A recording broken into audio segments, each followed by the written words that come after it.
क्या पढ़ा था लास्ट क्लास में? कौन कौन से पढ़ लिए?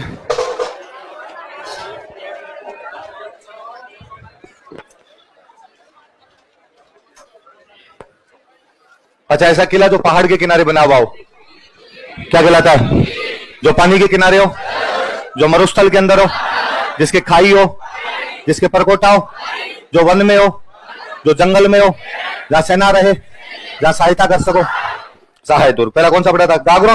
कौन सी नदियों के किनारे? काली सिंध और आहू। एक चट्टान पे सीधा खड़ा, नीचे क्या नहीं है उसके?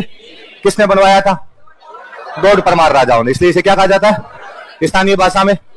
बाद में कौन कब्जा कर लेता है इस पे? देवेंद्र सिंह खिंची। किसने कब्जा कर लिया?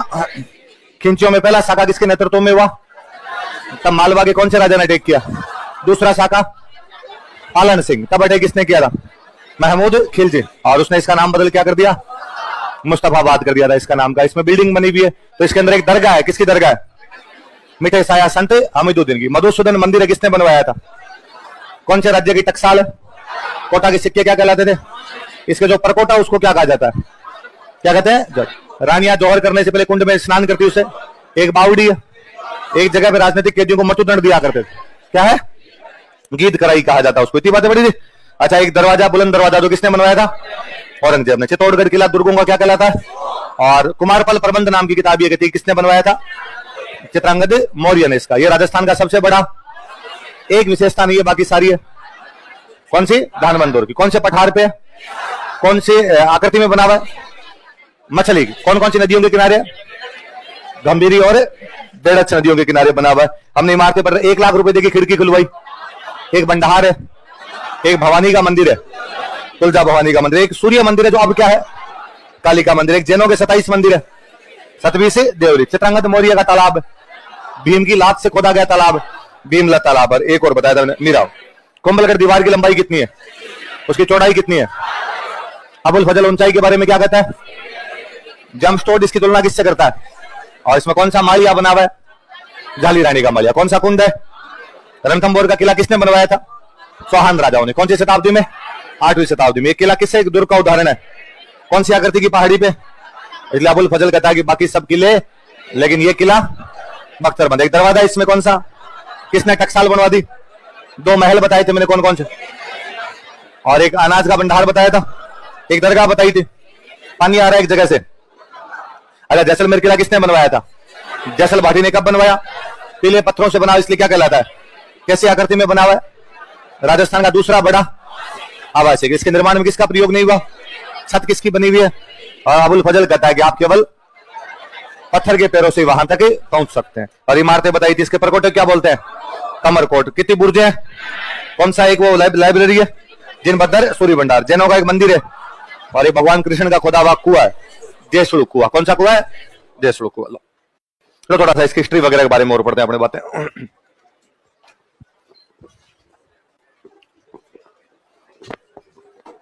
कहां जा रहे हैं? कहां पेन का है? एक तो ना ये इसका नया लेके आना, ये खराब हो गया इसका। एक इसकी हिल रही है, इसको सही करवाना।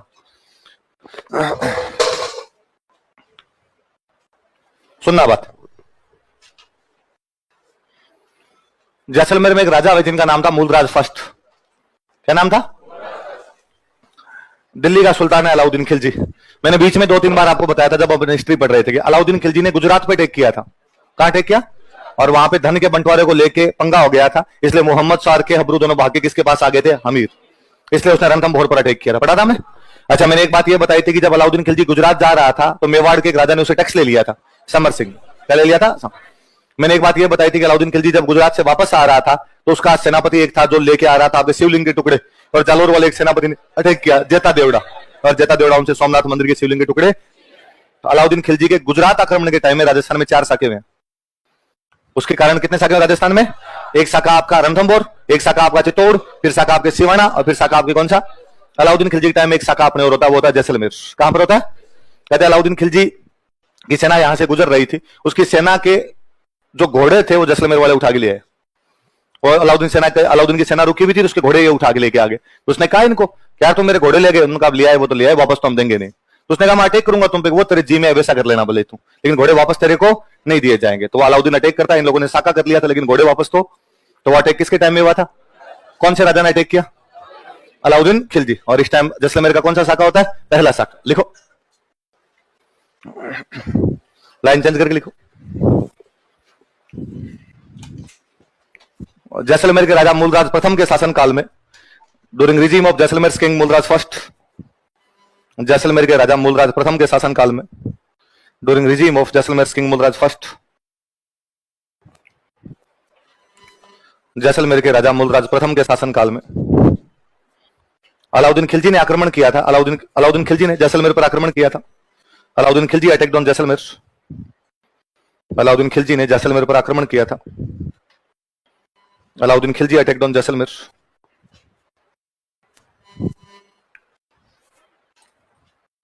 अलाउद्दीन खिलजी ने जैसलमेर पर आक्रमण किया था, अटैक्ड ऑन जैसलमेर। इस समय जैसलमेर का पहला साका हुआ था। This time first Saka of Jaisalmer was happened. इस समय जैसलमेर का पहला साका हुआ था। This time first Saka of Jaisalmer was happened. इस समय जैसलमेर का पहला साका हुआ था। This time first Saka of Jaisalmer was happened. फिर जैसलमेर में एक राजा बने दुर्जनसाल। कौन राजा बने? इनके टाइम में अटैक करने वाला बंदा था, उसका नाम था फिरोज तुगलक। कौन बंदा था? इस टाइम जो जैसलमेर का साका हुआ दूसरा साका है। लाइन चेंज करके लिखो। दुर्जनसाल के शासनकाल में, during regime of Durjansal, Durjansal के शासनकाल में, during regime of Durjansal, Firoz Tughlaq ने जैसलमेर पर आक्रमण किया। Firoz Tughlaq attacked on Jaisalmer. फिरोज तुगलक ने जैसलमेर पर आक्रमण किया। Firoz Tughlaq attacked on Jaisalmer. ला, फिरोज तुगलक ने जैसलमेर पर आक्रमण किया। Firoz Tughlaq attacked on Jaisalmer. इस समय जैसलमेर का दूसरा साका हुआ था। This time second saka of Jaisalmer was happened. इस समय जैसलमेर का दूसरा साका हुआ था। This time second saka of Jaisalmer was happened.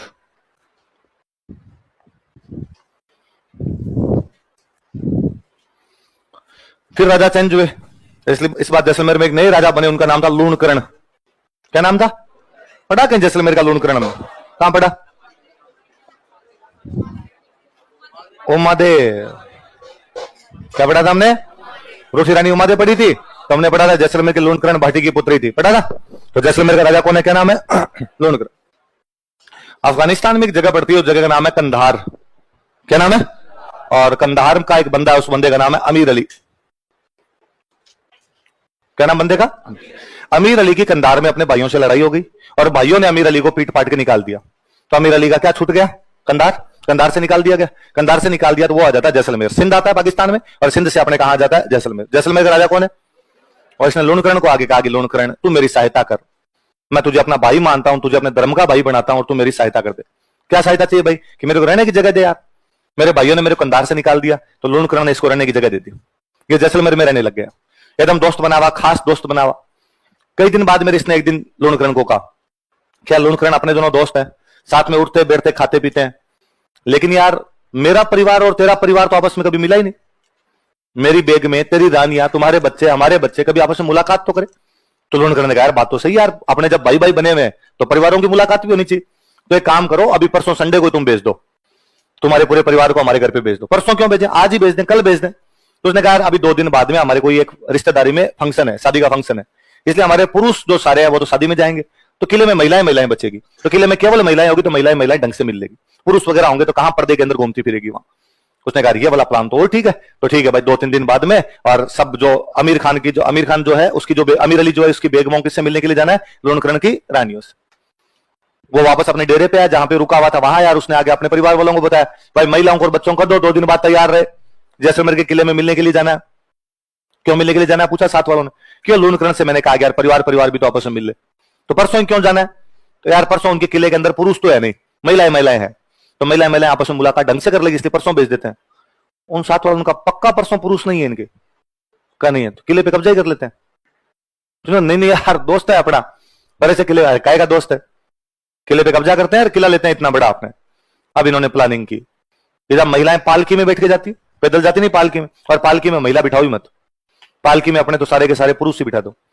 और कह देंगे हमारे परिवार की 150 पालकियां आ रही है, तुम्हारे परिवार से मिलेगी, बच्चे और महिलाएं आ रहे हैं हमारे, 150 फौजी बिठा दो, नीचे 4-4 उठाने वाले और हैं, वो और सैनिक हो जाएंगे सारे के सारे। 400-500 लोगों की टुकड़ी आराम से चली जाएगी। किले में पता लगाया कितने आदमी है, पता चला किले में 50-60 आदमी है। 50-60 तो गेट कीपर टाइप के लोग हो जाते हैं। किले के दरवाजे खूब सारे, एक एक गेट पे भी 5-5 6 खड़े, तो 7 दरवाजे 50 आदमी तो खड़े हो गए। अपने 500 जाएंगे, 50 से मार ही लेंगे और किले पे अपने कर लेते हैं कब्जा। इनके मन में पाप भयंकर वाला। और उन्होंने उस दिन अपनी पालकियां भेजी, उन पालकियों में किसी में भी रानियां नहीं भेजी, सब में क्या बिठा दिए? सैनिक। जो पहला गेट था उस पे जो गेट कीपर खड़ा था, गेट तो बंद है, गेट तो खोल खोल के जाना पड़ेगा। जो गेट कीपर था उसको डाउट हुआ कि यार इसमें पालकी में महिला नहीं, कुछ ना कुछ तो लफड़ा है। और सिंपल सी बात है यार, पालकी में एक तो महिला बैठी हो 45 किलो वजन की, एक अंदर डाकी बैठा है 1.5 क्विंटल का, नीचे वाले 4 उठाने वालों के पग डगमग डगमग करे। उसने कहा ये जो तुम्हारी महिला है ना, इसके अंदर बेटी दिखाओ, देखे कैसी है, नीचे वालों से बाबरों से उठ नहीं रही है। और उन्होंने कहा क्या बदतमीजी है, तू हमारी महिला के बारे में से कैसे बोल सकता है, तेरी हिम्मत कैसे भी कहने की कि हमारी महिला को देखेगा। उसने कहा यार पर इसमें महिला नहीं है, मैं पक्का या तो तुमने 3-4 एक साथ ही बिठा दी होगी महिला, वरना नीचे वालों से चला ही नहीं जा रहा है ढंग से, और मुझे तुम्हारे संबंध में डाउट है और तुम्हें चेक करवाओ। और उनको लगा कि यार यदि इन्होंने चेक किया तो इनको पता ही चल जाएगा और बाद में तो और गड़बड़ हो जाएगी। तो इससे तो एक काम करते हैं, अब चेक करेंगे, इनको पता चले, अब चल तो गया इनको पता, यही उतरते हैं, यही काटना शुरू करते हैं, यही मारना शुरू करते हैं, घुस जाते हैं किले में। कितने आदमी, 50 आदमी कितनी देर मुकाबला करेंगे। और वो 400-500 आदमी वहां पर उतरे और उन्होंने वहां पे मारपीट करनी शुरू की, मारकाट मचानी शुरू की, मारकाट मचानी शुरू की। तो जीते ही थे, उन्होंने लड़ना शुरू किया, पर उनके समझ में आ गया अपने 35-40 आदमी है, इनके सामने बच तो नहीं पाएंगे, कितनी देर भी लड़ लें। और यदि अपने नहीं बच पाएंगे तो किले पे कब्जा होगा, वो तो कोई बड़ी बात नहीं है, ये महिलाओं पे कब्जा करेंगे, अंदर अपनी महिलाएं। और तभी इन्होंने प्लानिंग की थी केवल महिलाएं होगी उस दिन आएंगे। तो महिलाओं का क्या किया जाए, ऐसे टाइम के अंदर तो महिलाएं जोहर करती है, इतना कहां टाइम। जोहर के अंदर तो बाकायदा यज्ञ करना पड़ता है, मंत्र बोलने पड़ते हैं, अग्नि जलानी पड़ती है, चंदन की लकड़ियां लाते हो, कोई नहाती है रानियां, श्रृंगार करती है, उसके बाद उसके अंदर जाके बैठती है। इतना टाइम कहां है, इतने में तो काट कूट देंगे अंदर। जितने बाहर लोग खड़े हो मुकाबला कर रहे हैं, कितनी देर तक मुकाबला करेंगे, अंदर तो घुसेंगे ये लोग। सारी महिलाओं को पूछा अब क्या किया जाए, दुश्मन तो कब्जा करेगा। सब महिलाओं ने कहा भाई जोहर नहीं कर सकती, मार तो सकती हो हमें, इसलिए सारी महिलाओं को एक साथ इकट्ठा करके तलवारों से काट दिया ताकि दुश्मन कब्जा ना कर ले जाए इन पे। इसलिए कहा गया कि जैसलमेर के किले के अंदर उस दिन केसरिया तो किया गया पर जोहर नहीं हुआ। केसरिया तो किया गया लेकिन क्या नहीं हुआ, इसलिए हम कहते हैं जैसलमेर में उस दिन आधा साका हुआ था। जैसलमेर में क्या हुआ था, तो जैसलमेर में 2.5 साके हुए हैं। कितने साके हुए हैं, 2 पूरे और 1 आधा। आधा हुआ था, उसमें क्या हुआ और क्या नहीं हुआ, केसरिया तो हुआ और क्या नहीं हुआ। मुझे तो कई बार लगता है ये आधा क्यों, उसको तो डबल करना चाहिए। हाथों से काटना तो और कितना वो दुर्दांत तरीके से रहा होगा कि उनको क्या लगा होगा कि यार यदि नहीं मारेंगे तो दुश्मन बहन बेटियों के हाथ लगाएगा, और यदि दुश्मन से बचाना तो इन सबको काटनी पड़ेगा। क्या मनस्थिति रही होगी उन लोगों की उस समय कि धोखावार, इस धोखे से मुकाबले करने के लिए अपने पास और कोई भी तरीका नहीं। लिखो लिखो, लोणकरण के शासनकाल में, ड्यूरिंग रिजीम ऑफ लोणकरण, लोणकरण के शासनकाल में, ड्यूरिंग रिजीम ऑफ लोणकरण, कंधार के अमीर अली ने आक्रमण किया था। अमीर अली ऑफ कंधार के अमीर अली ने जैसलमेर पर आक्रमण किया था। Amir Ali of Kandahar attack down Jaisalmer. Kandahar के अमीर अली ने जैसलमेर पर आक्रमण किया था। Amir Ali of Kandahar attack down Jaisalmer. Kandahar के अमीर अली ने जैसलमेर पर आक्रमण किया था। Amir Ali of Kandahar attack down Jaisalmer. इस समय केसरिया तो किया गया था, इस समय केसरिया तो किया गया था, this time kesariya was happened. इस समय केसरिया तो किया गया था, this time kesariya was happened.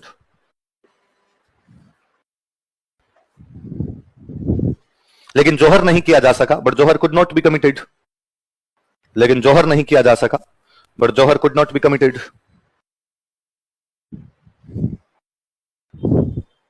लेकिन जोहर नहीं किया जा सका, but jauhar could not be committed. अतः इसे आधा साका कहा जाता है, so it is called as half साका। अतः इसे आधा साका कहा जाता है, so it is called as half साका।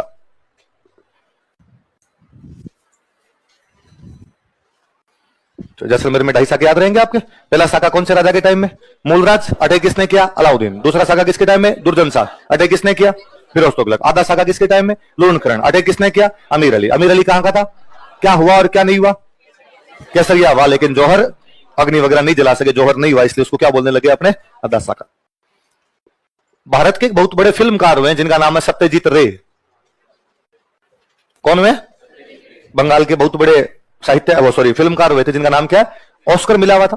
सत्यजीत रे को ऑस्कर मिला था, लाइफ टाइम अचीवमेंट का ऑस्कर दिया गया था। इन सत्यजीत रे एक बार जैसलमेर का किला देखने, और उनको किला बड़ा पसंद आया, और उनको लगा रेगिस्तान में इस प्रकार इस बियावान मरुस्थल के अंदर लोगों ने किला बना लिया, और दिन के अंदर सूरज का प्रकाश जब पड़ता है तो पीले पत्थर ऐसे चमकते हैं, ऐसे सोना चमक रहा है। क्या चमक रहा है, तो उन्होंने इस जैसलमेर के किले पर एक मूवी बनाई, जिस मूवी का नाम था सोनार किला। क्या नाम था? तो कोई पूछेगा भाई सोनार किला नामक मूवी किसने बनाई थी? सोनार किला नामक मूवी राजस्थान के कौन से किले पे बनी हुई? याद रहेगी बात? लिख लो सत्यजीत रे की फिल्म बराबर लिख लो सोनार किला, सोनार फोर्ट, मूवी ऑफ सत्यजीत रे, सोनार फोर्ट।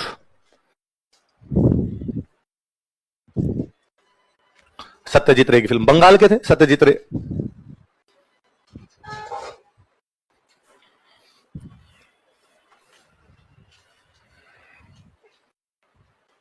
अंग्रेजों का बंगाल में खूब लंबे टाइम तक कब्जा रहा। अंग्रेजों का सबसे बड़ा कब्जा ही कहां पे रहा था? बंगाल।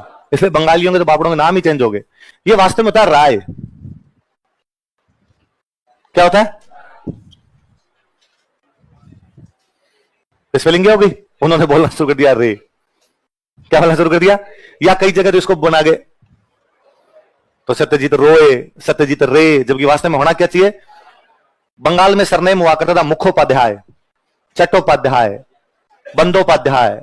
अंग्रेजों से बोला ही नहीं जाता ना बंदोपाध्याय, चट्टोपाध्याय, मुखोपाध्याय, बोला नहीं जाता उनसे, इसलिए उन्होंने बनाए चैटर्जी, मुखर्जी, बैनर्जी। तो ये बैनर्जी, चैटर्जी, मुखर्जी अपने होते ही नहीं, ये अंग्रेजों के बनाए हुए। अच्छा, ये टैगोर नाम का कोई नाम ही नहीं होता। ये था रविंद्रनाथ ठाकुर। क्या नाम था? रविंद्रनाथ ठाकुर का उन्होंने धीरे धीरे अंग्रेजी में किया ठाकुर, टाकोर टाकोर टाकोर बोलना शुरू किया, और टाकोर टाकोर करते करते धीरे धीरे क्या कर गए? टैगोर नाम का कोई सरनेम ही नहीं होता है, ठाकुर हुआ करता था, ठाकुर रविंद्रनाथ, ठाकुर देवेंद्रनाथ, ये नाम हुआ करते उनके। बंगालियों में ठाकुर सरनेम खूब लगा करता था, उसको वो टैगोर करके। अच्छा, और एक बड़ा जोरदार अपने भारतीय बहुत बड़े नेता हुए, बंगाली नेता थे सुरेंद्रनाथ बनर्जी। क्या नाम था? सुरेंद्रनाथ बनर्जी। तो उन्होंने पहले बंदोपाध्याय लगता था, उसको तो क्या कर दिया? बैनर्जी। तो बैनर्जी अपने आप में गलत होना चाहिए, सुरेंद्रनाथ बंदोपाध्याय। बस चलो बंदोपाध्याय बोला नहीं गया, लंबा है, तो उन्होंने क्या कर दिया? सुरेंद्रनाथ बनर्जी। अब उनसे सुरेंद्रनाथ भी नहीं बोला जाता, वो बोलते सरेंडर नोट। तो surrender note Banerjee, surrender note Banerjee. तो बाद में भारत में ये बहुत बड़ा डायलॉग था कि सुरेंद्रनाथ बनर्जी नेता में अंग्रेजों के खिलाफ आंदोलन करते, तो जनता नारा लगाती surrender note Banerjee, surrender note Banerjee, की बनर्जी तुम झुकना नहीं, बनर्जी तुम सरेंडर नहीं करना, क्योंकि अंग्रेज उनको बोलते क्या थे? Surrender note Banerjee. तो वैसे वैसे सत्यजीत रे, सत्यजीत रे नहीं है, वास्तव में क्या होना चाहिए? सत्यजीत राय, रोय भी नहीं, राय, अपना राय सरनेम हुआ करता है यहाँ पे। तो सत्यजीत राय की मूवी कौन सी है? याद रह जाएगी? राजस्थान के किले पे सत्यजीत राय मूवी बनाई गई, बड़ी बात है। वो मूवी कौन सी है? सोनार। सोनार किला का मतलब वही आपका जैसलमेर का किला। 2009 में जैसलमेर के किले पे डाक टिकट जारी किया गया। क्या जारी किया गया था? लिखो 2009 ईस्वी में, इन 2009 एडी, या सन नहीं भी लिखो तो भी सीधा लिख लो बोले। 2009 ईस्वी में, इन 2009 एडी, जैसलमेर किले पर डाक टिकट जारी किया गया था। Postal stamp has been issued on Jaisalmer fort. Postal stamp has been issued on Jaisalmer fort. Jaisalmer किले पर डाक टिकट जारी किया जा चुका है, डाक टिकट जारी किया गया था। ये मैंने एक दिन आपको पहले भी बात बताई थी कि 2009-10 के आसपास में अपने राजस्थान की खूब सारी चीजों पे क्या जारी किए गए थे? डाक। देवनारायण जी महाराज पेन, तेजाजी महाराज पेन, जैसलमेर के किले पेन, खूब सारे डाक टिकट जारी हुए थे। कारण था सचिन पायलट उस समय अपने सूचना प्रसारण मंत्री थे, अपने राजस्थान के ही थे, और सूचना प्रसारण मंत्रालय का काम होता है डाक टिकट जारी करना। इसलिए कोई उनके पास जाता है कि साहब काम करो, उन्होंने कहा डाक टिकट, जहां जहां डाक टिकट जारी करोगे वहां कर देंगे। अच्छा, जैसलमेर वाले किले पे करने का कारण भी था, 2009 के आसपास में ऐसी न्यूज थी कि जैसलमेर का किला गिरने वाला है, जैसलमेर का किला कि कमजोर हो गया और गिर जाएगा। तो भारत सरकार वालों का किला गिर जाएगा, क्या करें? तो और तो समझ में आया नहीं, डाक टिकट जारी करके कि गिर जाए तो कम से कम अपने पास में क्या रह जाए उसका? डाक टिकट। तो जैसलमेर वाले किले के बारे में क्यों पंक्तियां, एक लाइन है कि गढ़ दिल्ली, गढ़ आगरो, अरगढ़ बीकानेर, भलो चिनायो भाटियान, सिरागढ़ जैसल। कि या तो दिल्ली का गढ़ है, या आगरा का गढ़ है, या बीकानेर में गढ़ था, या भाटियों ने एकदम सीमा पे जाके कौन सा बनवा दिया था? गढ़ दिल्ली, गढ़ आगरो, अरगढ़ बीकानेर, भलो चिनायो भाटियान, सिरागढ़ जैसलमेर। तो 2009 में खबर है कि गिरने वाला था। हमारे एक सीनियर थे, वो बाद में दो को बेटे बेटे चेंज करते रहते कि गढ़ दिल्ली, गढ़ आगरो, अरगढ़ बीकानेर, चंदो करो भाटियान दूर है जैसलमेर।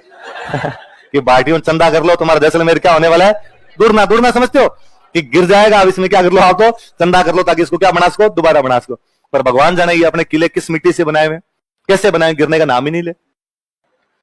आप सोच, 1155 तो मैंने सन लिखवाया है, 1000 साल तो सीधे सीधे हो गए। भाई 1000 के आसपास पहुंच गए, 900 साल के समथिंग हो गया, और 900 साल के अंदर अभी तक किला गिरा तो। और नॉर्मली अपने मकान बनाते हैं, तीसरे साल सीलन आती है उसमें, 3 साल पकड़ता नहीं है ना। उससे पहले कभी नीचे से उसकी पपड़ियां निकलती है, कभी ऊपर से निकलने लगती है। तो अपने, मुझे लगता है पुराने टाइम से इस टाइम में सबसे बड़ा चेंज ये है कि सिविल इंजीनियरिंग खत्म ही हो गई अपने। ये सिविल इंजीनियरिंग ही तो है। एक तो सीधे सीधे पहाड़ के ऊपर आपने इस प्रकार की चीजें बना दी, भाटे जोड़ जोड़ के बना दी बिना चुने के। चुना तो आपके पास था नहीं, बाटे कैसे जोड़े होंगे आपने, क्या किया होगा, इतने ऊपर कैसे लेके गए होंगे, क्या उनके अंदर ऐसा मटेरियल यूज किया होगा कि आज दिन तक भी गिरने का नाम है नहीं ले।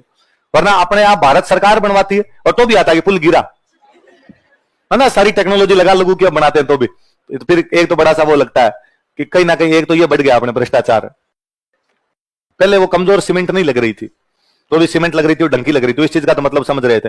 अब कभी ठेकेदार पैसे खाने की कोशिश करता है, कभी इंजीनियर खाने की कोशिश करता है, इस चक्कर में मटिया मिट्टी कर देते हैं बाद में। तो 2009 में जैसलमेर पे क्या जारी किया गया था, डाक। अगला लिखो, आमेर।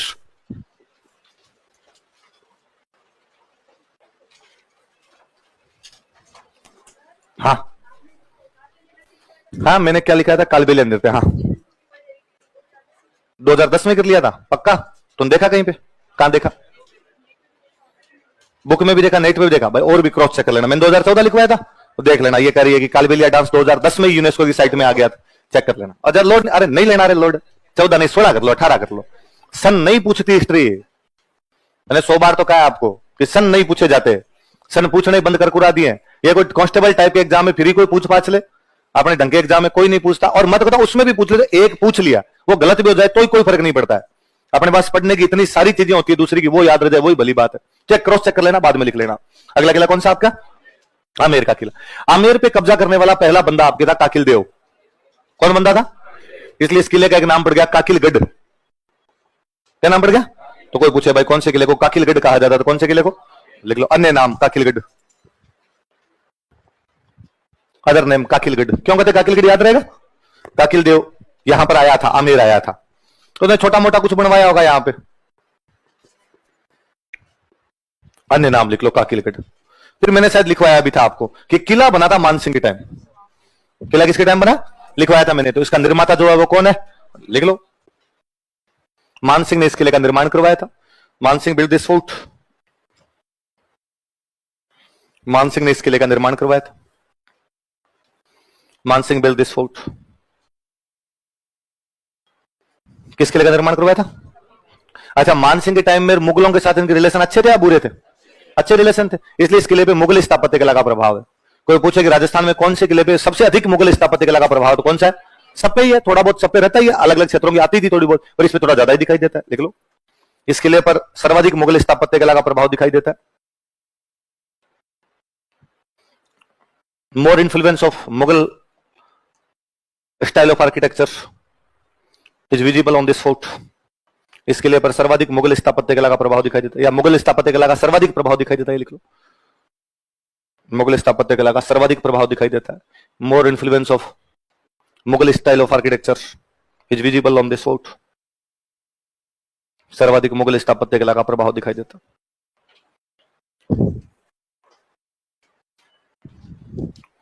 अब ना जब मुगलों के साथ किले में कल परसों हम शुरू किए तब मैंने बताए थे कि किले बनाने के पीछे सबसे बड़ा लॉजिक था सिक्योरिटी। किले किस लिए बनाए जाते थे, सिक्योरिटी पर्पज से, कि लड़ाई होगी तो लड़ाई किले के अंदर बैठ के की जा सकती है। पर इनके तो मुगलों के साथ रिलेशन अच्छे थे, तो लड़ाई का तो खतरा ही नहीं। आमेर वालों से कौन लड़े, मुगलों के साथ लड़ाई हो सकती थी और मुगलों के साथ रिलेशन अच्छे थे, इसलिए इसमें सिक्योरिटी वाले फीचर है ही नहीं। इसलिए वास्तव में आमेर का किला किला नहीं है, महल है।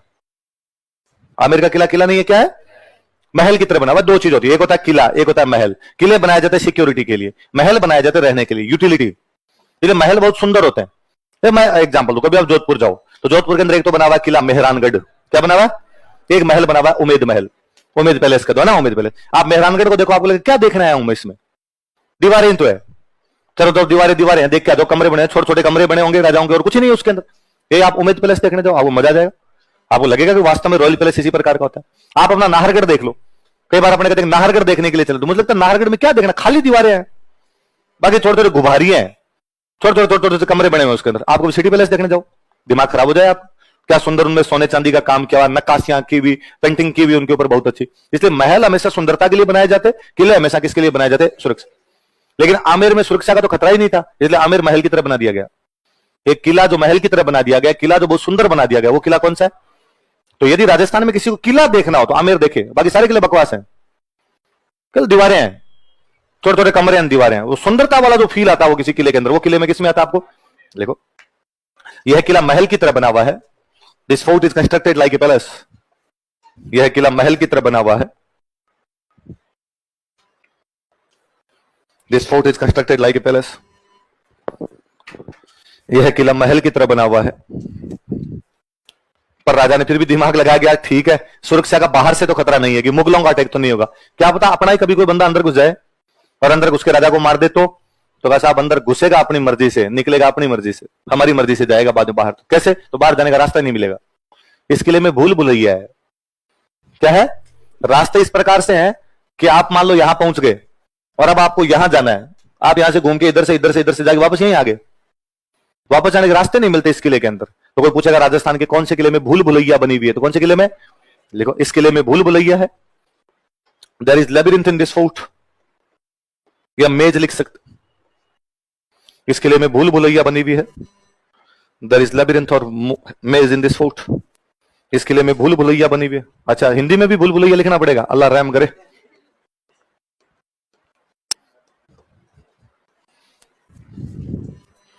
इस किले में भूल भुलैया बनी हुई है, क्या बनी हुई है, भूल भुलैया ना। तो वाकई आप कभी नोटिस भी करना, आप इसके अंदर जाओ कि बाहर वाले सारे रास्ते एक जैसे दिखेंगे, आप जब तक 3-4 लोगों से नहीं पूछते तब तक पता ही नहीं चलता कि बाहर जाने का रास्ता कौन सा। 2011 के आसपास में मेरे को फ्रेंड आए हुए थे, तो कल जयपुर घूम के आते, जयपुर घूम के आते, कहां चले, साथ वाले जो रूममेट थे, चलो आमिर का किला देखने चल रहे थे, जून का महीना भयंकर वाली गर्मी पड़े, तो किला देख लिया, किला देखने के बाद अब बाहर जाना है, बाहर जाना था वापस वहीं आगे जहां से चले थे, तो वहां जो गार्ड खड़ा, उस गार्ड को हमने कहा कि यार भैया बाहर जाने का रास्ता बता दो, तो उस गार्ड ने बता दिया बेचारे ने कि यहां से जाओ, 2 टर्न के बाद लेफ्ट लेना, बाद में टर्न के बाद में राइट ले लेना, बाहर चले जाओगे। हमने लेफ्ट लिया, राइट लिया, वापस गार्ड के पास आए, हाँ यार वापस तेरे पास ही आ गए, हम तो बाहर नहीं निकले, उन्हें वापस कहा तुम ये के बीच में छोड़ गए, ये वापस करना। हम 3 बार उसी के पास आए वापस, बाहर जाने के कोई रास्ते नहीं। तीसरी बार हमने उसको कहा कि या तो तू बाहर छोड़ गया, तो उसने कहा नहीं छोड़ गया, ये कोई तरीका है मैं किसको छोड़ गया हूं, तो मैं ऊपर से कूदेंगे, ये दीवार कमजोर है, इधर से कूद का जाएंगे हम ऊपर से, तो उसको लगा मरमुर आ गए कोई तो बाद में केस बनेगा अपने पे, तो बेचारा आगे तक छोड़ गया, उसने कहा वापस मत आना, मगर लेफ्ट राइट करते तो वापस आ जाएंगे हम, पर इस बार वापस बाहर निकल गए। वाकई इस किले के अंदर भूल भुलैया बनी हुई। अच्छा मुगलों का प्रभाव ज्यादा, तो इसकी बिल्डिंग के नाम देख के भी आपको लगेगा कि मुगलों जैसा किला बना हुआ है। देखो इमारतें,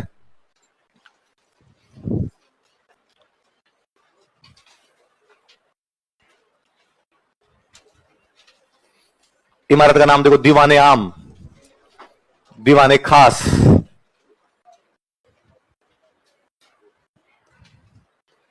एक महल का नाम है खास महल, पूरे में शीशे का काम हो रखा है उसमें, इसलिए बोलते हैं शीश महल।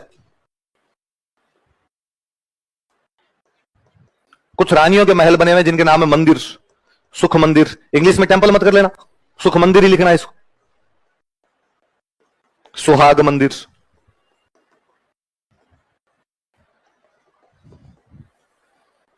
यश मंदिर।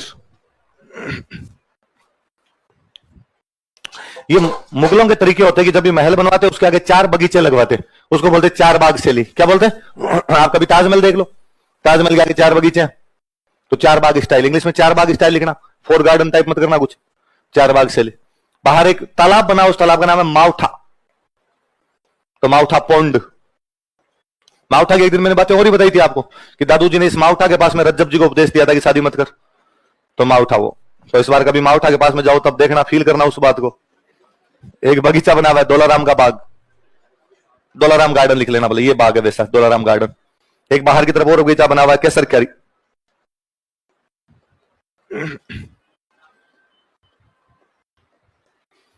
केसर कैरी बगीचा। हाँ तो कभी ऐसे कोई भी नाम है, दीवाने आम, दीवाने खास, खास महल, कौन से किले में बने हुए थे, कौन से किले में, आमिर, क्योंकि मुगलों का प्रभाव आमिर किले पे ज्यादा है, तो बिल्डिंग के नाम भी ऐसे हो गए, दीवाने आम, दीवाने खास। एक खास महल है, उसमें शीशे का काम हो रखा है, इसलिए क्या बोलते हैं उसको, शीश महल। रानियों के 3 महल बने हुए, क्या क्या नाम उनके, सुख मंदिर, सुहाग मंदिर, उन महलों को मंदिर कह दिया गया। आप याद कर लो, हवा महल की 500 बिल्डिंग के नाम बता दो मुझे, तो 500 फ्लोर के नाम बता दो, शरद मंदिर, रतन मंदिर, विचित्र मंदिर, प्रकाश मंदिर, मंदिर मंदिर लिखे थे वैसे वैसे ये 3 है। कौन कौन से हो गए आपके, सुख मंदिर, सुहाग मंदिर, यश मंदिर। कौन सा बगीचा, कौन सी शैली में बना हुआ है, 4 बाग स्टाइल में बना हुआ है। कौन सा जलाशय, माउठा पॉन्ड, किसका बगीचा है, दोलाराम। और थोड़ा किले से बाहर की तरफ आते तो एक बगीचा और है केसर कैरी, कौन सा बगीचा है। बाकी इसके जो देवी देवताओं वाले मंदिर है वो मेरे पढ़ाए हुए, मैंने बताया था कि काकिल देव ने यहाँ पे अंबिकेश्वर मंदिर बनवाया था, पढ़ा था मैंने बताया था कि आमेर का राजा मानसिंह जो था बंगाल से शिला माता की मूर्ति लाया था, उसमें शिला माता का मंदिर, तो वो पढ़े हुए अपने, रिपीट करने की आवश्यकता नहीं। ये आपके आमेर कितने किले हो गए, अच्छा ये 6 वो किले जो यूनेस्को की वर्ल्ड हेरिटेज लिस्ट में है, ये 6 किले वो है जो यूनेस्को की वर्ल्ड हेरिटेज लिस्ट में, वापस लिखवाने की आवश्यकता नहीं ना, याद रह जाएगा, वहां पर अपना पड़ा हुआ। कौन कौन से हो गए बताओ, देखे, गागरोन, चित्तौड़गढ़, कुंभलगढ़, जैसलमेर, इसलिए मैंने शुरुआत में 6 लिखा दी ताकि याद करो तो वापस नाम दिमाग में रहे आपके कि ये 6 किले हैं जिनको 2013 में यूनेस्को की विश्व विरासत सूची में क्या किया गया था। 6 कैसे किले हैं ये? पर्वतीय किले। 6 कैसे किले हैं? तो ये 6 के 6 पर्वतीय किलों में आते हैं। अब इनमें से यदि कोई पानी के पास बन गया तो कैसा दुर्ग हो गया? जल। यदि उसके पार परकोटा है तो कैसा दुर्ग है? पारित। और यदि उसके खाई है तो कैसा हो गया? पहले बढ़िया बात। अच्छा, अपने पर्वतीय किलों में एक पर्वतीय किला ढंका और था जिसको यूनेस्को में शामिल कर सकते थे, पर यूनेस्को ने पता नहीं क्यों नहीं किया। जोधपुर। कौन सा किला? तो मेहरानगढ़ इसके अंदर शामिल नहीं। वो आपसे गलती यही करवाएगा। वो आपको देगा इनमें से कौन सा पर्वतीय किला यूनेस्को की वर्ल्ड हेरिटेज लिस्ट में शामिल नहीं होता। वो देगा चित्तौड़गढ़, रणथंभौर, कुंभलगढ़ और एक दे देगा सॉरी रणथंभौर, चित्तौड़गढ़, मेहरानगढ़ और गागरोन। और आप उसमें गागरोन करते हो क्योंकि आप कहते हो ये तो जल दुर्ग है। गागरोन कैसा है?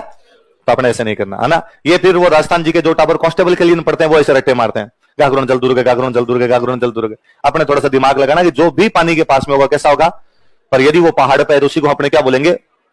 पर्वतीय किला बोलेंगे, है ना। आगे बात समझो, तो ये ध्यान रखना अपना। ये हो गया आपका आमेर। तो अब वही पढ़ लेते हैं अगला, मेहरानगढ़ी पढ़ लेते हैं।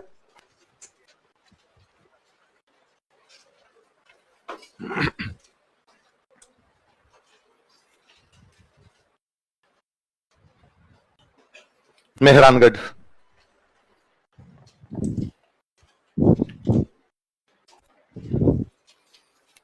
कौन सा किला नाम बताओ देखिए? मेहरानगढ़। चलो कोई आप में से मुझे बताओ देखे कि ये अपने एक बात पढ़ी थी कि जोधा ने इस किले का निर्माण करवाया था जब जोधपुर बसाया गया था 1459, पढ़ा था। अच्छा मुझे तो बताओ इसका नाम ये क्यों है, ऐसा क्यों नाम है इसका? मेहरानगढ़। जिसको आता है हाथ खड़ा करके सब अपना अपना बता दे। अलग अलग वर्जन बताएंगे लोग कुछ। हाँ, अरे बाकी साथ खड़े होकर बता दो। मोर जैसा बना हुआ है उनका, ये मोर जैसा बना हुआ है इसलिए इसको क्या कहा जाता है? मेहरानगढ़। ये मोर जैसा बना हुआ है इसलिए इसको बोलते हैं मयूर ध्वजगढ़। क्या बोलते हैं? बैठ जाओ आप। नेक्स्ट बताओ कोई इसे मेहरानगढ़ क्यों कहते हैं? इसमें कोई मेहर सिंह आदमी को जिंदा चुनवा दिया गया था। जिसको जिंदा चुनवाया गया था उस आदमी का नाम था राजा राम। क्या नाम था? अब बताओ देखिए मेहरानगढ़ क्यों कहते हैं? संस्कृत में मेहर का मतलब सूर्य होता है। तो सूर्य का प्रकाश ज्यादा है? कहां लिखा हुआ है ज्योग्राफी में कि जोधपुर में सूरज का प्रकाश ज्यादा है? यहां के मकान ब्लू कलर से बने हुए, तो ब्लू और सन का क्या लेना देना है? ब्लू रंग है वो लाइट को ज्यादा खींचता है, ऐसा साइंस में कहा है? ज्यादा ठंडा रखता है ब्लू कलर। कहां लिखा हुआ है? इसलिए तुमने ब्लू शर्ट पहनी आज। कली तो सफेद रंग की होती है, नीली होती नहीं है कली। नील तो मिलाते हैं उसमें बाद में, तो नील इसलिए मिलाते हैं ताकि ठंडे रहें। बैठ जाओ, तो ऐसा कुछ ही नहीं। हाँ, मेहरगढ़ था इसका नाम। हाँ, तो मेहरगढ़ी क्यों था वो बता दो। संस्कृत वाला सूर्य जो है, तो सूर्य का क्या लॉजिक है यहां पे? हाँ, सूर्य की पहली किरण पड़ती है, कर मत लेना रहे। धौलपुर में पड़ती है, ज्योग्राफी नाम की भी चीज होती है कोई, पहली किरण पड़ती है यहां।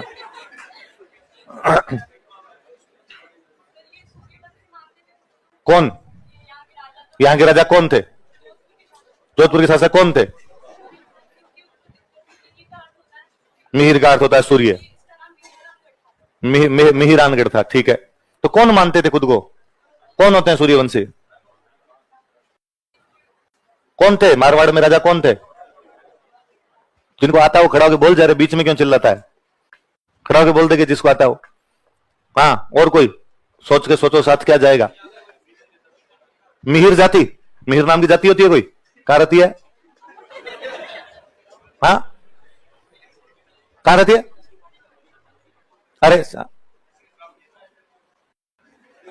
अरे एक तो बाकी चुप रहो, तुम बैठ जाओ, उसको बोलने दे पहले। हाँ,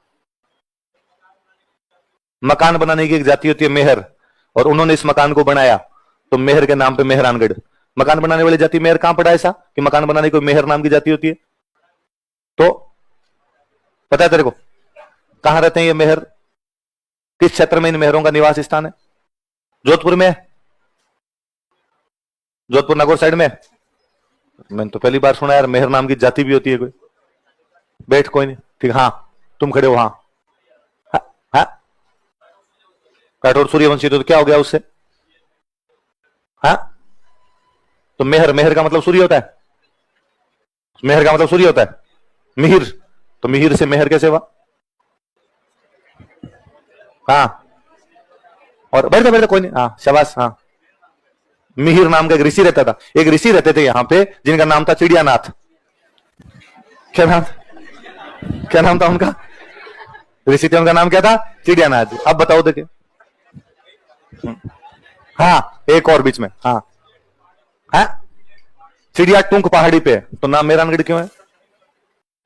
अच्छा तू ये अलग बात बता रहा है, ये अपनी बात नहीं कर रहा भाई। ये कह रहा सर ये छोड़ो, मैं नया बताता हूं आपको। चल तू वापस खड़ा हो, एक बार वापस खड़ा हो, देखे क्या पहाड़ी का नाम बताया? चिड़िया टूंक। क्या नाम बताया? ऐसा क्यों उस पहाड़ी का नाम? छोड़ अपने मेहरानगढ़ छोड़। हाँ चिड़िया नाम का राजा रहता था भाई, ट्रेक चुक गया यार। अरे शांत रहो रे भाई। हाँ ये ऋषि रहते थे। तो टूंक टूंक का मतलब क्या होता है? इनका नाम तो चिड़िया नाथ था। क्या क्या बोला? एग्जैक्टली, शाबाश, वेरी गुड। टूंक टूंक का मतलब होता है चोटी। टूंक का मतलब क्या होता है? बेड़े बेड़े, शाबाश। हाँ कि भाई पहाड़ ऊपर से जाते जाते ऐसे हो जाता है चोटियां, ये टूंक है। ऊपर जो आपके ट्रायंगुलर शेप जाके बन जाती है उसको, हाँ, और कोई पीछे हाथ खड़े करे था। राठौड़ों के लिए सूर्य देव सबसे मुख्य है। कहां पड़ा ऐसा? गूगल पे देखा? अभी देखा? ऐसे कहते हैं स्मार्ट स्टडी। मैं बताता हूं अभी। बेटा शाबाश। हाँ और कोई बात? और को तुक्के मारो, देखे दो। देखो कितनी बातें पता चली आप लोग। मैंने कुछ नहीं बताया, आपने बताया कि सर ये मोर की आकृति में बना हुआ है, इसलिए क्या बोलते हैं? आपने बताया कि सर इसको बनाते थे मैं एक आदमी की बलि दी गई थी, उस आदमी का नाम क्या था? आपने बताया कि सर ये एक साधु के नाम पर, उस साधु का नाम क्या था? आप भी तो बता रहे हैं सारी बातें, और बता दो तो एक आदि, तीन चार बातें पता चली। हाँ अच्छा, राजा राम के पिता का नाम मेहर सिंह था, मोहन सिंह था, तो मोहन सिंह और मेहर का तो लेना देना नहीं है। अच्छा हाँ, और कोई? हाँ उन्होंने बीच में और बताया, ब्लू सिटी कहते हैं, सफेद होता है, सफेद नीला होता है, नीला सूर्य का प्रकाश होता है, वो ठंडा होता है। कितनी बातें पता चली। साइंस एंड ज्योग्राफी सबका जो आपने चीर फाड़ किया आज। चलो लो मैं बता दूं, वो जो बता रहे थे, आप क्या खुद में कभी कॉन्फिडेंस नहीं ले पाते, आप ढंग से समझते नहीं हो चीजों को। इसलिए मैं वापस कहता हूं कि आपने चीजों को जिस तरीके से आज दिन तक पढ़ा उसको छोड़िए। वो तरीके आपने गलत अपना लिए थे, आपने वो बुलेट्स फॉर्म के अंदर वैसे पढ़ना सीख लिया था, इसलिए अभी तक आपके दिमाग से ये नहीं निकल पा रहा कि गागरोन जलदुर्ग नहीं है। और मैं कितना भी कहूं स्टूडेंट को कि गागरोन पर्वतीय किला भी है, फिर भी मेरे अलावा आपसे कोई पूछ लेगा गागरोन कैसे किला, आपको जलदुर्ग है। क्योंकि कई दिमाग में ऐसी वो सेंसेस चली जाती है अपने, जो बाद में निकलती नहीं है बाद में। राठौड़ सूर्यवंशी होते हैं। राठौड़ क्या होते हैं? जोधा ने किले का निर्माण करवाया, जोधा राठौड़ है। जोधा कौन है? राठौड़। और सूर्य को संस्कृत में बोलते हैं मिहिर। क्या बोलते हैं? इसलिए किला मिहिरानगढ़।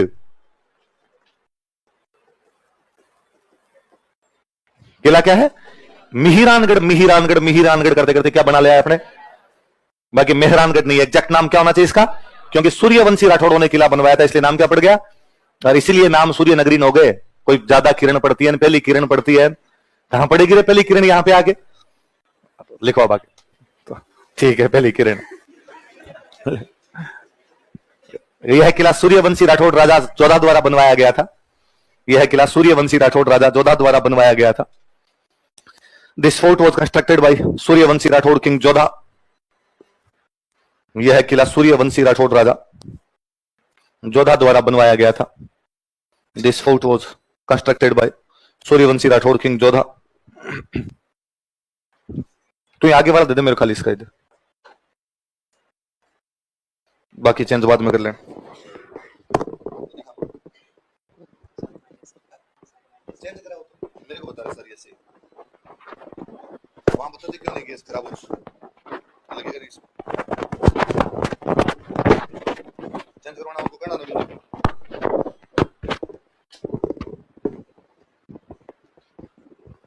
क्या लिखा बताओ देखिए? यह किला सूर्यवंशी राठौड़ राजा जोधा द्वारा बनवाया गया था, अतः इसे मिहिरानगढ़ कहा जाता था। So it was called as Mihiranagarh, अतः इसे मिहिरानगढ़ कहा जाता था।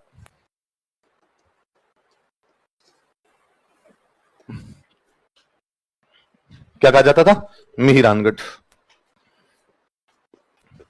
अब आप वाली बातें मैं रिपीट कर लेता हूं वापस, लिखो। यह किला मोर की आकृति में बना हुआ है।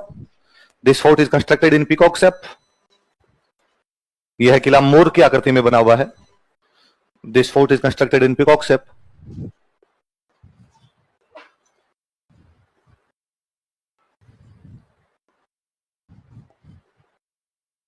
अतः इसे मयूर ध्वजगढ़ कहा जाता है। So it is known as Mayur Dhwajgarh. अतः इसे मयूर ध्वजगढ़ कहा जाता है। So it is known as Mayur Dhwajgarh. अतः इसे मयूर ध्वजगढ़ कहा जाता है। So it is known as Mayur Dhwajgarh. क्या कहा जाता है इसको? लिखो, इस किले के निर्माण के समय, while construction of this fort, इस किले के निर्माण के समय या during construction of this fort, इस किले के निर्माण के समय, during construction of this fort, Rajaram नामक व्यक्ति की बलि दी गई थी। राजाराम वॉज सैक्रिफाइड। राजाराम नामक व्यक्ति की बलि दी गई थी। राजाराम वॉज सैक्रिफाइड। राजाराम नामक व्यक्ति की बलि दी गई थी।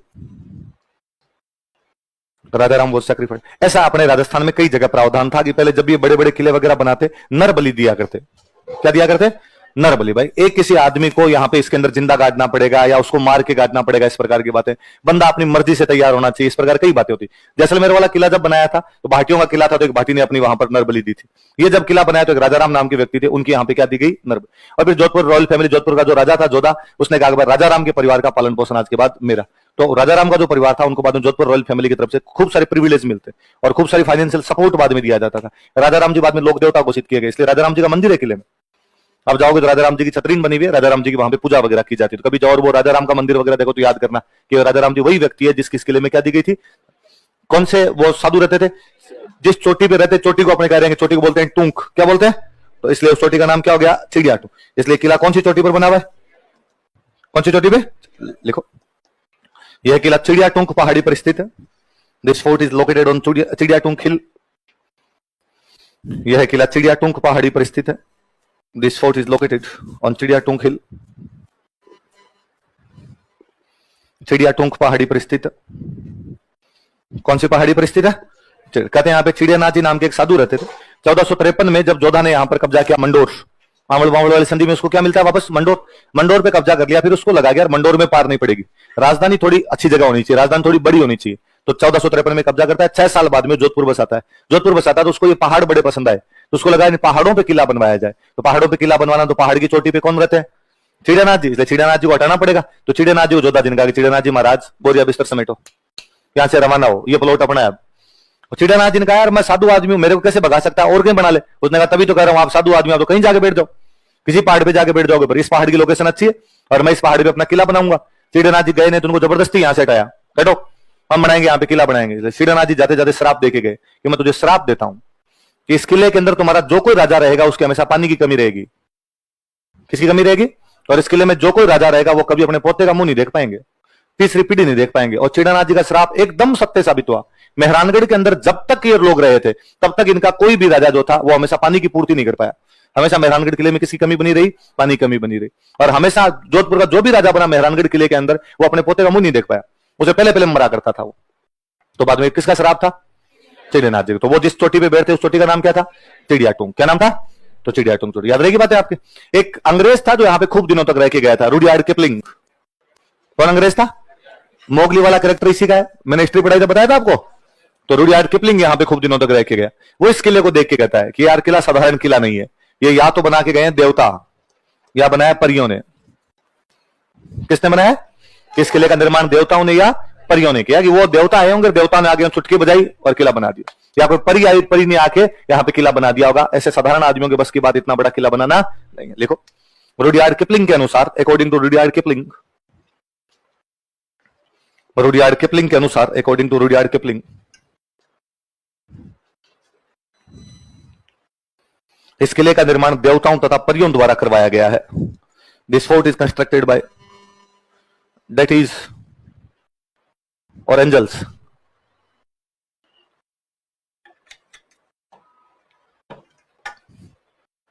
इस किले का निर्माण देवताओं या परियों द्वारा करवाया गया है। This fort is constructed by deities और एंजल्स। इस किले का निर्माण देवताओं या परियों द्वारा करवाया गया है।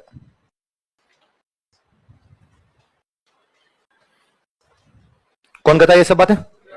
Rudyard Kipling. इमारतें लिख लो, बिल्डिंग लिख लो, कौन कौन सी।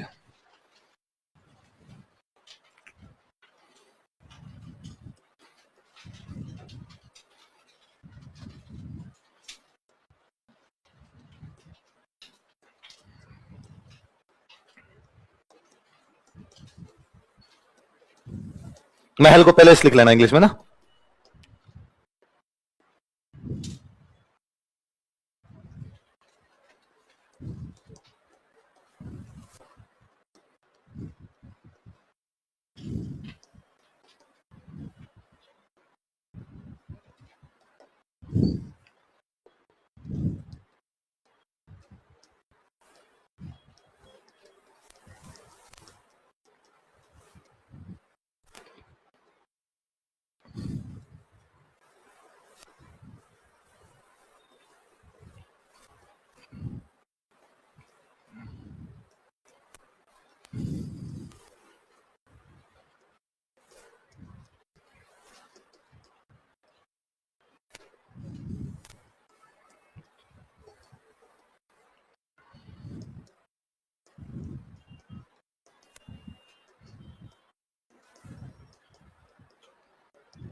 मजार, दरगाह, दरगाह जो होता है उसको मजार बोलते हैं। तो मजार का दो या दरगाह का दो एक ही बात है। हाँ? काम की चीज इतनी है, इतनी लिख लिया अपन। किले के अंदर नहीं है ऐसा कुछ भी, है ना, बाहर है वो। मकबरी जब पढ़ेंगे अलग से पढ़ ले। किले के अंदर कौन कौन से महल बने हैं बताओ देखे। मोती महल, फूल महल, चौखेला महल। तीन महल बोलो दोबारा बताओ दे। फूल महल और चौक। एक जगह श्रृंगार करते चौकी पे बिठा के, इसलिए नाम क्या पड़ गया उसका। राजा का जब राज तिलक करते थे तो इस चौकी पे बिठा के राजा का राज तिलक करते, श्रृंगार हो गया अपने आप, तो इसका नाम ही क्या पड़ गया, श्रृंगार। एक मजार बनी हुई है, उसका नाम क्या है, बुरे खान नाम के बंदे की वहां पर क्या बनी हुई है, मजार। और ऐसा कहा वो तो किले में चढ़ते ही बुरे खान की मजार साइड के अंदर ही बनी हुई। कहते हैं कि एक बार तो जोधपुर का कोई राजा किले के अंदर मकान वगैरह बनवा रहा था, तो बुरे खान की मजार बीच में आ रही थी, तो कहा बुरे खान की मजार हटा दो और फिर यहाँ पे मकान बना लो, मजार थोड़ी साइड में बना दो। उस दिन बुरे खान रात को राजा के सपने में आया, उसने कहा मजार हटी तो तू हटेगा, राजा दूसरे दिन का मकान नहीं रहने दो अपने, क्यों बनाना है अपने इधर।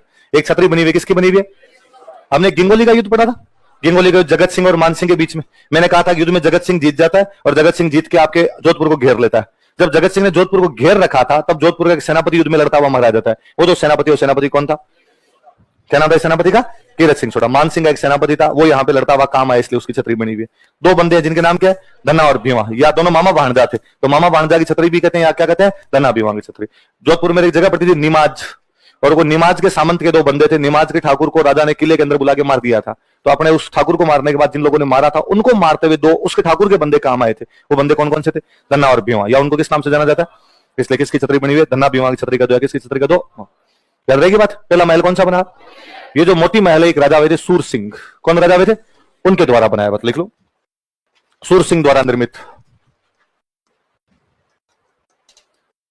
सूर सिंह द्वारा निर्मित।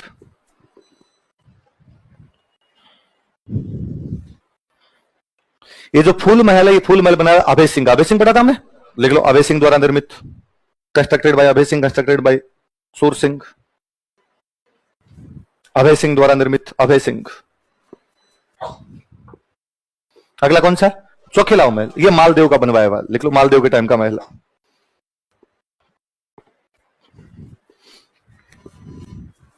मालदेव। आगे क्या है, श्रृंगार, इसका याद रखना, यहां पे राजाओं का राज तिलक करते थे, लिख लो, राजाओं का राज तिलक किया जाता था। Coronation of king was conducted here, यहां पे राजाओं का राज तिलक किया जाता था। राजाओं का क्या किया जाता था, राज तिलक करते थे। एक महल और लिख लो, मैं इधर रह गया बीच में, एक महल और लिख लो, तलहटी महल।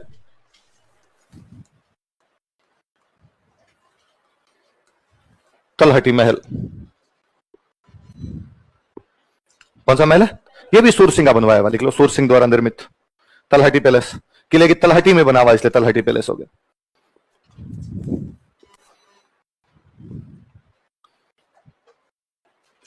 इसमें तोपें रखी हुई है खूब सारी, कौन कौन सी तोपें लिखो देखे, तोपें, कैनन्स,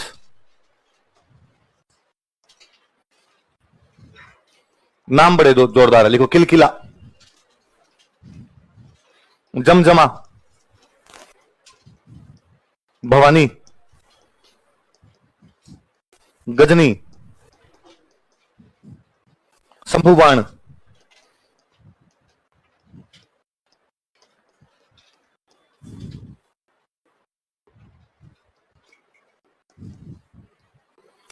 नुसरत, गज्जक, गुब्बारा,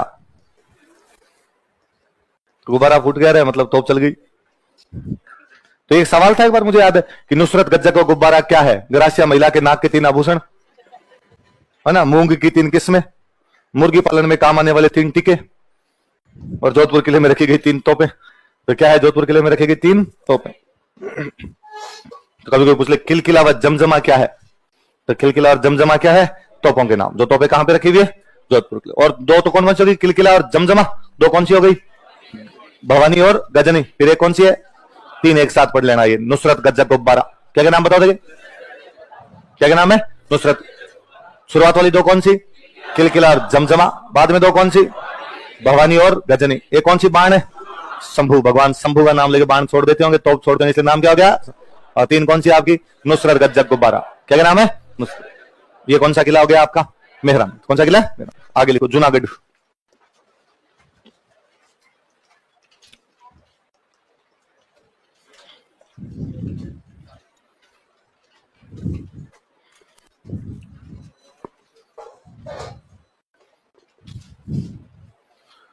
जूनागढ़ बीकानेर में, कोष्ठक में बीकानेर लिख लो।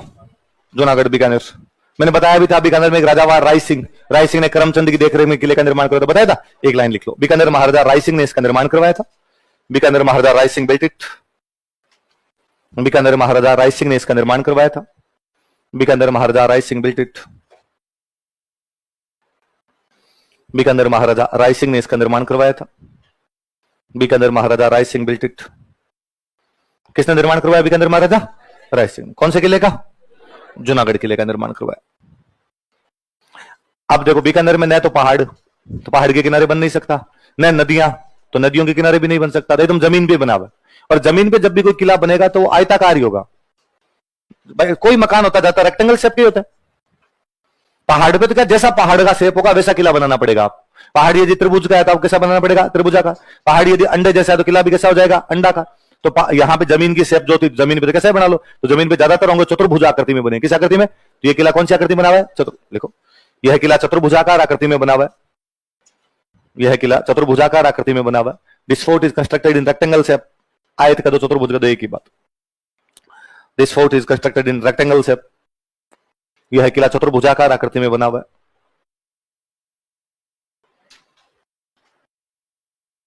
कैसे आकृति में बना हुआ है? अब एकदम जमीन पे बनाया। पहाड़ पे किले क्यों बनाते हैं? ऊंचे होंगे, ऊंचे होंगे, जल्दी से दुश्मन हमला नहीं कर। अभी के अंदर में पहाड़ ही नहीं था तो जमीन पे बनाना पड़ेगा। जमीन पे बनाओगे तो हमला कर देगा, तो क्या करोगे? तो चारों तरफ खाई खोद दी। चारों तरफ क्या खोद दी? तो ये किला कैसा किला हो गया? पारी। यह किला पारिख दुर्ग का उदाहरण है। This fort is an example of Parikh fort. यह किला पारिख दुर्ग का उदाहरण है। This fort is an example of Parikh fort. यह किला पारिख दुर्ग का उदाहरण है, क्योंकि इसके चारों तरफ क्या खुदी हो भाई? खाई, ट्रेंच, ट्रेंच बनी हुई, चारों तरफ खाई खुदी हुई, इसलिए किसका उदाहरण हो गया? अब एकदम जमीन पे बना हुआ है, तो फिर क्या तारीफ की जाए? अपनी तारीफ तो करनी थी, आपकी मान डाकण कुण का, तो फिर लिखा गया जमीन का जेवर। क्या लिखा गया? क्यों ऐसा लगता है जमीन ने क्या पहन रखे हो? आभूषण पहन रखे। लिखो अन्य नाम, अदर नेम, अन्य नाम बराबर लिखो जमीन का जेवर। ऑर्नामेंट ऑफ लैंड, जमीन का जेवर। तो कौन से किले को जमीन का जेवर कहते? तो कौन से किले को? अरे जहां पे ये किला बनाया गया था वहां की मिट्टी थोड़ी लाल लाल रंगी सी मिट्टी थी, इसलिए जगह का नाम ही था राथी घाटी। क्या नाम था? तो अपने पढ़ते हैं भी, राथी घाटी का युद्ध पढ़ा था हमने, तो इस किले का नाम पड़ गया राथी घाटी का किला। लिख लो राथी घाटी किला, राथी घाटी फोर्ट। राता, राता मतलब लाल रंग को कहते हैं ना, राथी घाटी फोर्ट। बताया था मैंने कामरान और जेतसी के बीच में राथी घाटी किला। बुक बताई थी एक, बिट्टू सुजा की बुक बताई थी, राव जेत सिरो छंद, है ना। राव जेत सिरो छंद से हमें इस युद्ध की जानकारी मिलती है, राथी घाटी युद्ध की। तो मैंने तभी बताया था कि लाल बजरी नहीं होती, बजरी, तो लाल बजरी जैसी सी मिट्टी हुआ करती इस जगह, वहां पर युद्ध हुआ, इसलिए नाम क्या पड़ गया? राथी घाटी का। वहां पर बाद में किला बना लिया, इसलिए नाम क्या पड़ गया उसका? राथी घाटी का। इमारतें लिख लो। जैसलमेर वाले किले में कितनी बुर्जें बनी हुई है? इसमें 37 है।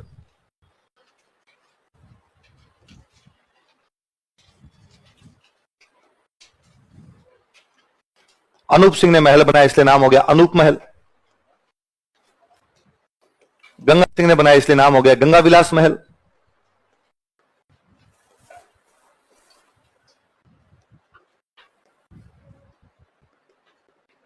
एक हरमंदिर महल ही है, मंदिर तो वही बोलते हैं अपने यहां। और ये अपने राजस्थान का वो किला है, इसमें लिफ्ट लगी हुई है। जो गंगा सिंह राजा थे, गंगा सिंह अंग्रेजों के खास थे, तो वहां लंदन जाके आते थे, तो वहां से क्या लेके आगे लिफ्ट। ये अंग्रेजों को कह दिया होगा कि मुझको भी तू, तो उन्होंने करा दिया कि कौन से किले के अंदर लिफ्ट लगी हुई राजस्थान में, तो कौन से किले में लगी हुई है, जूनागढ़ के। तो याद रख लेना थोड़ा। तो कौन से कितनी बुर्जें बनी हुई है, 37। अनूप सिंह का महल, अनूप महल, गंगा सिंह का महल। ये जो हर मंदिर है ना, यहाँ पे राजाओं का रास्ते लग करते, जोधपुर वाले राजाओं का रास्ते लग श्रृंगार चौकी पे, और इनका कहां पे किया जाता था, हर मंदिर। लिख लो, राजाओं का रास्ते लग किया जाता था। Coronation of kings, coronation of king was conducted हर मंदिर के आगे लिख लो, राजाओं का रास्ते लग करते थे। लालगढ़ इसको नहीं कहते, लालगढ़ एक अलग महल है, जब हम महल पढ़ेंगे तब पढ़ेंगे। जूनागढ़ किला है, लालगढ़ क्या है कि महल। एग्जाम में क्वेश्चन आया, क्या आया क्वेश्चन, लालगढ़ किला किसको कहते हैं, तो बीकानेर के चक्कर में कह दिया कि भाई लालगढ़ बीकानेर के अंदर है, जूनागढ़ भी बीकानेर में। और अपने पेपर बनाते हैं ढंग के भोंगड़ लोग हैं, है ना। मैं आजकल मेरा कई बार यूं जीव करता है कि यार इनके खिलाफ मैं एक प्रेस कॉन्फ्रेंस ही करूं ढंग की सी, और मैं इनको बताऊं कि यार तुम इतना झूठ झूठ कैसे बोल सकते हो, कैसे लिख सकते हो और कैसे बता सकते हो। जो तुम्हारे जी में है वो तुमने झूठ क्वेश्चन पूछ पूछ के इतनी गलत बातें स्टैब्लिश कर दी जिसकी हद नहीं। एक तो वो जो 10वीं 12वीं किताबें हैं वो इतनी मूर्खों की लिखी हुई हद नहीं है, वो कुछ ही लिख गए उनके अंदर, जो इधर उधर की फर्जी फर्जी बातें थी वो लिख गए। फिर टाबर मेरी छाती पे मूंग डलते हैं। और मेरे ये कभी नहीं समझ में आया कि मैं लिखवाता हूं कि भाई विषम घाटी पंचानन कुंभलगढ़ प्रशस्ति में लिखा गया, लिखवा है उस किताब में लिखा हुआ है कीर्ति स्तंभ प्रशस्ति, नहीं है वो उसमें, कुंभलगढ़ प्रशस्ति में ही है। फिर कोई बच्चा कहता है कि सर आपके बुढ़ापा है आजकल, याद तो आपकी कुछ रहता नहीं है, और आपने लिखवाया था कि हमीर को विषम घाटी पंचानन किस में लिखा गया है, कुंभलगढ़, और ये सर कुंभलगढ़ में नहीं है। तो मैं वापस कहता हूं कि नहीं, ये कीर्ति स्तंभ कुंभलगढ़ में ही है। तुमने क्या पढ़ा, तो कहता नहीं सर मैंने पढ़ा है कीर्ति स्तंभ प्रशस्ति में। नहीं नहीं, कुंभलगढ़ याद करना है, कुंभलगढ़ में। सर मैंने बुक में पढ़ा है, तो बुक गलत है, मैं सही हूं। सर 10th वाली बुक में पढ़ा है, तो वो भी गलत है। फिर वो कहता है एनसीईआरटी में पढ़ा है। मैं पहले अपने सेंटेंस को करेक्ट कर, राजस्थान में एनसीईआरटी चलती नहीं है, वो आरबीएससी की बुक है। वो किसकी बुक है, इसलिए पहले तो प्लीज इसको बोलना सही कर कि मैंने एनसीईआरटी में पढ़ा है, वो बुक आरबीएससी की है, तो ये बोल मैंने आरबीएससी की बुक में पढ़ा है। हाँ सर जो भी है उससे क्या फर्क पड़ता है, और उसमें जो लिखा हुआ है उसमें गलत है सर, पर वो ऑथेंटिक है। ये ऑथेंटिसिटी किसने दी, ये कौन जारी करता है प्रमाण पत्र कि ऑथेंटिक ये नहीं है, कौन जारी करता है ये प्रमाण पत्र की, उस किताब में लिखा हुआ वो वर्मा जी का वाक्य है। खूब सारी गलतियां उनमें, ढाप के गलतियां हैं, इसलिए प्लीज उनको तो ऑथेंटिक मानना बंद कीजिए। और ये भी भगवान जाने किसने कहा कि उनमें जो दिया हुआ आरपीसी उसको आंसर मानती है। मेरे तो ये भी नहीं समझ में आया कि ये कौन लेके आया मार्केट में कि उसमें जो लिखा हुआ है उसको आरपीसी बाद में आंसर मान लेगी। उसमें गलत है तो बाद में आरपीसी गलत माने। उसके अंदर कई तो जिलों तक के नाम गलत है, साफ साफ जो जगह करौली में उसमें सवाई माधोपुर लिखी हुई है, क्योंकि वो किताब कोई बहुत पुरानी किताब है, उनकी कॉपी पेस्ट मार रहे हैं अपने वाले। करौली जिला ही नहीं हुआ करता था तब की वो किताब है, और उसमें किसी ने कॉपी पेस्ट करके वापस वो जगह सवाई माधोपुर में पड़ती थी, बाद में करौली बन गया तो करौली में चली गई, अभी तक उसको सवाई माधोपुर लिख रहे हैं। तो बाद में तुम ये कहोगे कि वो ये, उस किताब में तो ये भी लिखा हुआ है कि सांगा की मृत्यु बसवा में भी, सांगा की मृत्यु किसमें भी, उस किताब में तो ये भी लिखा हुआ कि मेहाजी मंगलिया जो थे जैसलमेर के राणा देव भाटी के खिलाफ लड़ते हुए मारे गए, लेकिन उन दोनों में अंतर है पता नहीं कितने सालों का। तो वो धाप के गलत किताब है, और ये किसी ने प्रमाण पत्र जारी नहीं किया कि उनके अंदर जो लिखा वो गलत है, उनके अंदर लिखा वो सही है और बाकी जगह लिखा वो क्या है, गलत। इसलिए इतना इनका लोड लेने की अपने कोई भी आवश्यकता, आपने जो बातें नोट्स में लिखी हुई है ये ज्यादा करेक्ट है, क्योंकि ये 10 जगह से क्रॉस चेक की हुई है। मैंने कभी गलत भी लिखवा दिया होगा तो आप में से किसी बच्चे ने कहा होगा कि सर ये थोड़ा वापस देखना एक बार, मैंने वापस चेक किया होगा, आपने वापस चेक किया होगा, इसलिए इनमें ज्यादा अच्छी संभावना है। और फिर ये तो मेरे कभी नहीं समझ में आया कि स्टूडेंट ऐसा क्यों मानता है कि मेरी वो किताब नहीं पढ़ी हुई। भाई पूरी दुनिया उस किताब को पढ़ रही है और मैं नहीं पढ़ता, मुझे नहीं पता उसमें कीर्ति स्तंभ लिखा हुआ है, कुंभलगढ़ लिखा हुआ है, मैंने भी तो पढ़ा ही होगा। पढ़ने के बाद ही मुझे लगा कि नहीं यार गलत लिख दिया इसमें इफेक्ट, और ये कीर्ति स्तंभ नहीं, ये कौन सी है अपने कुंभलगढ़ वाली। इसलिए सोच विचार के तो मैं लिखवाता हूँ कुंभलगढ़। मैं भी जानता हूं कि टाबर आगे कहेगा, पर मुझे बाद में अचरज इस पे होता है कि स्टूडेंट को उस किताब पर भरोसा है, मेरे पर नहीं है। मुझे लगता है मैं कितने साल और पढ़ा लूंगा जब ये मेरे पर भरोसा आ जाएगा और ये आएगा कि नहीं भाई सर ने लिखवाया तो फिर सही लिखवाया होगा। वो कम से कम 1 मिनट के लिए तो माने कि यार सर ने कुछ सोच समझ के लिखवाया होगा, तो मैं सर को ये कह दूं कि सर ये देखो ये चेक कर लेना, सर ऐसा लगता है, ये आपको नहीं लगता ऐसा? वो साफ साफ मेरे मुंह पे आके कहता है सर आपने गलत लिखवाया है। तो सही की परिभाषा क्या होनी चाहिए? कब ये लगने लग जाएगा कि मैं सही लिखवा रहा हूं और उस किताब में जो लिखा हुआ वो क्या लिखा हुआ है? या स्टूडेंट को उस किताब के ऊपर क्यों यूं वो नहीं होता, डाउट क्यों नहीं होता यार इस किताब वाले ने गलत लिख दिया होगा है? मैं किताब लिखूं, मेरी किताब मार्केट में आती है और उसमें है कुंभलगढ़, इंग्लिश मीडियम में हो जाती है बाकायदा, हिंदी में अंग्रेजी में हो जाती है भाई। पर मैं फिर कहूं आपको, अपने में कई चीजों के प्रति इतनी भ्रांतियां हैं। मेरे को कोई पूछता है सर आपकी बुक आती है क्या, मैं पुनः उसको कहता हूं कि नहीं, गाइड आती है। क्या आती है?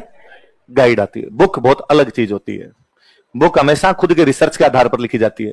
मैं कोई रिसर्च करूंगा, मैं मेरे पॉइंट्स उसके अंदर लिखूंगा, वो बुक होगी। अब वो जो कोई है वो गाइड है। जो मैंने 10 किताबें इधर उधर से पढ़ के लिख ली, 10 किताबों की अच्छी अच्छी बातें छाट के उसके अंदर लिख दी, मैंने शायद इतने दिन हो गए पढ़ाते हुए, मेरे कभी मुंह से निकला भी नहीं होगा कि एक गाइड आती है वो खरीद लेना। मैं कभी स्टूडेंट को नहीं कहता कि वो गाइड है मार्केट में खरीद लेना, क्योंकि मैं जानता हूं कि मैं लिखवा रहा हूं ये काम की चीज है। तो सर वो गाइड क्यों लिखी? वो उनके लिए जो मेरे से नहीं पढ़ सकते, जो नहीं पढ़ सके उनके लिए। कोई नहीं आ सके स्प्रिंग बोर्ड, कोई इंग्लिश मीडियम वाले बच्चे को उसको लेकर स्प्रिंग बोर्ड तो मैं गया नहीं, मेरे पास तो नोट्स ही नहीं, मैं कहां से पढ़ूं? गाइड लेके पढ़े। उसके लिए मैं आपको तो क्यों बताऊंगी एक वो गाइड और खरीद लेना, जब मेरा कभी जमीर नहीं मान पाता इस बात के लिए कि मैं नोट्स लिखवा दूं और बाद में कहूंगी नहीं ये तो मैंने गलत लिखवाए हैं, अब तो मेरी बुक और पढ़ना। तो ये तो कैसे भी नहीं हो सकता अपने आप में। तो वो मेरे अभी तक भी ये यूं है कि यार ये कितने सालों के अंदर ये लोग ऐसा मानने लग जाएंगे कि नहीं यार ये बुक गलत हो सकती है और ये वाला मामला एकदम सही हो सकता है। कितने 5 है? कब? क्या बोल रहे हो? आज से 40 शादी करने के बाद, और उससे पहले कोई चांस नहीं है, फिर तो मैं ब्याह कर ही लेता हूं। तो यदि इससे मेरे को ऑथेंटिसिटी मिलती है तो कर लिया जाए, वरना क्या होता मेरा मूड था क्या ही करेंगे करके। पर यदि इससे भी मान लिया भाई, वो साफ साफ स्टूडेंट आ गया सर आपने गलत लिखवाया। कैसे लिखवाया होगा सर ने गलत? मैंने यार कुछ तो पढ़ाई होगा तब जाके लिखवा पाया होगा वो चीज। हाँ हो सकता है कि भाई चीजें मिस मैनेज हो जाए, इधर वाली इधर लिखवा दी, संभावना खूब सारी रहती है कि कोई आदमी ये कहे कि मैंने जो लिखवा दिया लोहे की लकीर है, ऐसा तो ही नहीं सकता, हो सकता है चीजें। पर फिर भी मैं यदि उस फैक्ट को विश्वास के साथ लिखवा रहा हूं तो मेरे वाला ज्यादा करेक्ट होने की संभावना है, वो वाला संभावना है कि उसको बहुत ज्यादा गलत हो सकता है। वो तो मेरे को अभी अपने एक राजस्थानी के इतिहासकार है आईदान सिंह, राजस्थानी भाषा के अंदर लिखते रहते, हिंदी के लिखते हैं, राजस्थानी में लिखते हैं। मैं एक जोधपुर यूनिवर्सिटी के कार्यक्रम में था 2-3 महीने पहले, उसमें मुझे वो मिल गए। तो उन्होंने मुझे कहा कि यार यूं बातचीत हुई, मैं सर मैं वहां पढ़ाता हूं, इस प्रकार से बात हुई। तो मैं यार तुम हिस्ट्री पढ़ाते हो, तुम इतनी गलत गलत बातें कैसे लिखवा देते हो रे? कैसे क्या लिखवा दिया? तुम कैसे लिखवा देते हो कि मेहाजी मांगलिया रणकदेव भाटी के खिलाफ लड़ता हुआ मारा गया था? 10th क्लास वाली बुक में लिखा हुआ है, राजस्थान सरकार ने लिख रखा है बाकायदा। तो यार सरकार झूठी है, तुम भी झूठे हो, नहीं तुम बच्चों को झूठ झूठ पढ़ाते रहोगे। तुम्हें पता भी इनके बीच में कितना अंतर है। तो मैं ढंग से जानता हूं, मुझे पता है कि आदमी वो नहीं है। और जिस अपने एक बंदे ने किताब लिखी उसने गलती से बात लिख दी और बाद में अपनी सारी किताबें कॉपी पेस्ट है, इसलिए सबने वो गलतियां वैसे वैसे करते रहे, उनके अंदर कोई भी सुधार करने का प्रयास है। तो उन्होंने मुझे खूब सारे डायलॉग दिए, यार आप तो समझो रहे, तुम तो कम से कम बच्चों को सही बताया करो कि यार ये ऐसी बात नहीं है। एक ने किसी ने गलती कर दी तो उस मूर्खता को सारे करते रहेंगे।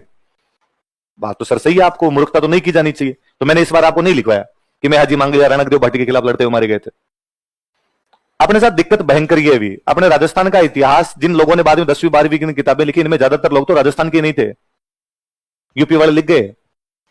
शुरू में अपने यहाँ पे प्रोफेसर वगैरह ज्यादातर बाहर से आए हुए थे और उन प्रोफेसरों ने किताबें लिखी, वो इस बात को जानते ही नहीं थे कि होता क्या है। हड़बूजी सांकला के पिताजी का नाम था मेहराज सांकला, पिताजी का नाम क्या था? उनकी मृत्यु हुई थी किसी युद्ध में, वो उसको मेहाजी मांगलिया का पिताजी बता गए। कहां से किधर का किधर जोड़ दिया वही नहीं पता। इतने ब्लंडर किए हुए इन किताबों में और बाद में कोई इनको सुधारने का प्रयास ही नहीं करता। और सरकारें और लिखवाती है, इनमें तो और इतनी गलतियां होती है जिसकी हद ही नहीं। कल मेरे कोई बच्चा शाम वाली क्लास में वापस कर रहा था, अपने साफ साफ पढ़ते हैं कि गोहिल ने 566 ईस्वी के अंदर गोहिल राज्य की स्थापना की थी। 6ठी क्लास की बुक में लिखा 7वीं शताब्दी में की। अभी 7वीं शताब्दी में की तब तो 500 में तो हो ही नहीं सकती, फिर तो 600 समथिंग कुछ होना चाहिए। और मेरे को सर आपने गलत लिखवाया, नहीं लिखवाया गलत। अरे सर 6ठी क्लास की बुक में है।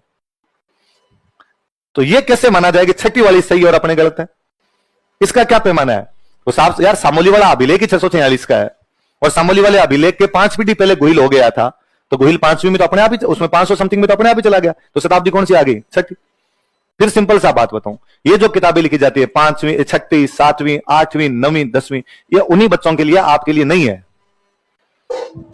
छठी क्लास की किताब छठी क्लास के बच्चे के लिए है, उस बच्चे को समझाने के लिए जिस सिंपल लैंग्वेज के अंदर लिखा जाना चाहिए उस सिंपल लैंग्वेज में बुक लिखी गई है, इसलिए उसमें गलतियां खूब सारी कि किसी ने ध्यान, उनका उद्देश्य इतना है कि बच्चे को हिस्ट्री की मोटी मोटी सी बातें पता चले, सही और गलत का वहां पे कोई तरीका नहीं है। इसलिए कम से कम वो तो मत ही पढ़ा कीजिए। ये मुझे ये भी कभी फंडा नहीं समझ में, मैं ये पूरा एकदम वो आउट ऑफ ट्रैक जाके बोलता हूं कि एनसीईआरटी नहीं पढ़नी चाहिए। ये भारत में बहुत गलत परंपरा पड़ी कि जो भी कोई कहता है कि मुझे सिविल की तैयारी करनी है उसको सबसे पहले कोई आ कहता है कि एनसीईआरटी पढ़।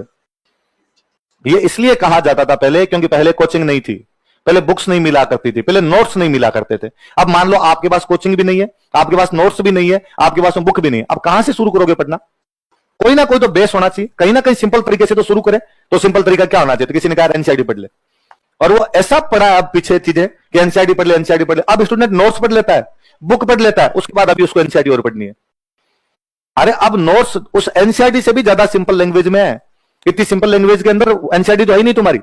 उससे सिंपल एक राजा उसके काम, दूसरा राजा उसके काम, सारे काम एक साथ, सब चीजें एक साथ मैनेज की हुई, समायोजित की हुई चीजें। इससे अच्छा और क्या होगा? कौन सी बुक में या कौन सी एनसीईआरटी के अंदर इस प्रकार की चीजें मिलेगी जो नोट्स में होती है आपके किसी भी सब्जेक्ट के नोट्स में? इकोनॉमी आप पढ़ रहे हो और मुझे बता दो कि भारत में एक ऐसी इकोनॉमी की बुक लिख दी गई जो विदेश वाले नोट से ज्यादा अच्छी है। पूरे भारत में इकोनॉमी की बुक बता दी जाए कि इकोनॉमी की सर वो बुक आती है और वो बुक हमारे नोट्स से अच्छी है। मैं तो हमेशा कहता हूं कि हम धाप के आलसी हैं, वरना विजय सर वाले नोट्स को यदि एज इकोनॉमी की बुक उतार दिया जाए तो भारत की बेस्ट सेलर बने। कि भारत में इकोनॉमी की बुक ही नहीं है कोई। हम जब पढ़ा करते शुरू शुरू में राम दिलीप सर को पूछते, सर पढ़ाते इधर इकोनॉमी बुक, सर आती नहीं है, पर फिर भी माथा खाते कि नहीं सर बुक बताओ, सर बुक बताओ। तो बाद में कहते चलो ठीक है, तो रमेश सिंह ले आना, दत्त एंड सुंदरम लेके आना। वो फर्जी वाहियात किताबें हैं, आप एक सेंटेंस नहीं समझ पाओ उससे कि क्या लिख रखा है, जबकि आपने नोट्स कितने सिंपल लैंग्वेज में। उनके में तो यही नहीं समझ में आया कि रेपो रेट कौन सी है, रिवर्स रेपो कौन सी है। और यहां पूरा उस कंसेप्ट को समझ लेते हो कि यार रेपो ये होती है, रिवर्स रेपो ये होती है, बैंक रेट ये होती है, एमएसएफ ये होती है, कॉल रेट ये होती है, रेफरेंस रेट ये होती है। आपको सब कुछ क्लियर रहता है। और वो किताब पढ़ने के बाद मुझे बता दो कि इसमें repo rate reverse repo rate है कौन सी, मैं वो परिभाषा बता दूं, उसके बाद आप तो अंतर बता के बता दो। उनमें इतने क्लिष्ट तरीके से लिखी होती है जिसकी कोई हद ही नहीं है। इसलिए नोट्स सबसे अच्छे होते हैं, इसलिए इनके अलावा बाकी जगह माथापच्ची नहीं करनी। छठी क्लास स्टूडेंट कई बार तो मुझे उन पे हंसी आती है, तो साइंस तो एनसीईआरटी से पढ़नी चाहिए ना, साइंस तो सर समझ में नहीं आएगी। फिर वो छठी क्लास की एनसीईआरटी लाता है, फिर छठी क्लास की एनसीईआरटी में लिखा होता है आओ बच्चों एक प्रयोग करते हैं,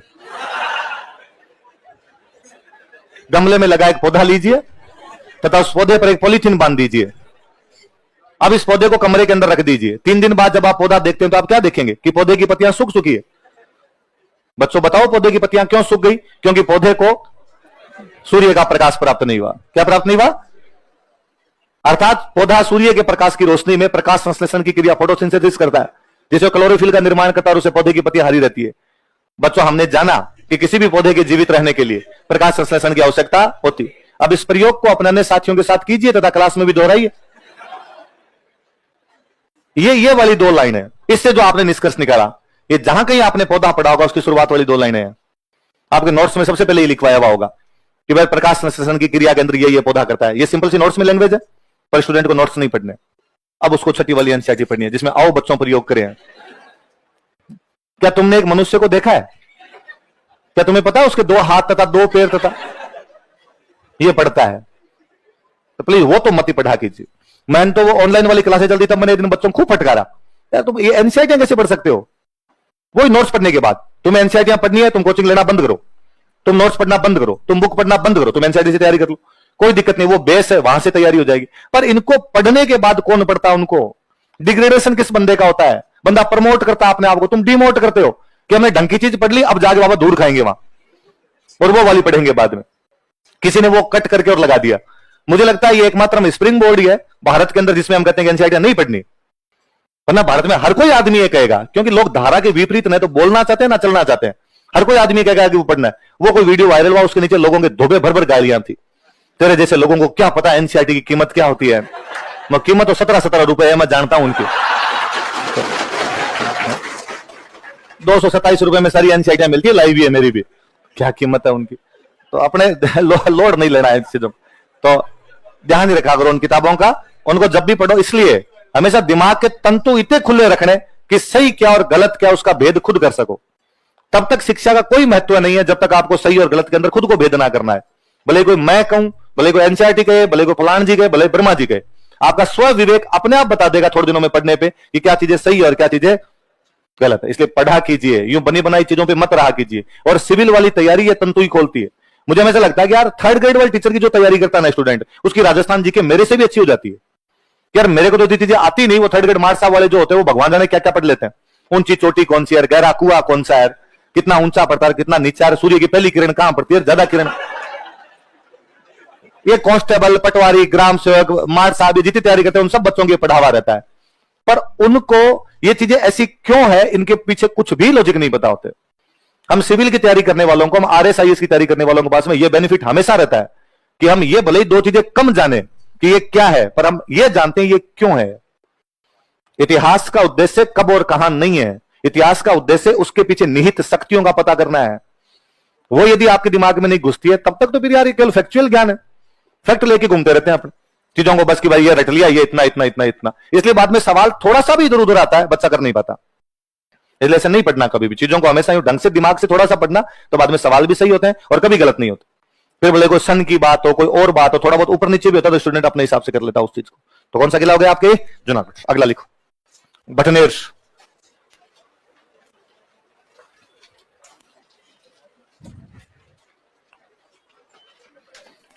बटनेर हनुमानगढ़ है, ये तो अपने जानते हैं। बटनेर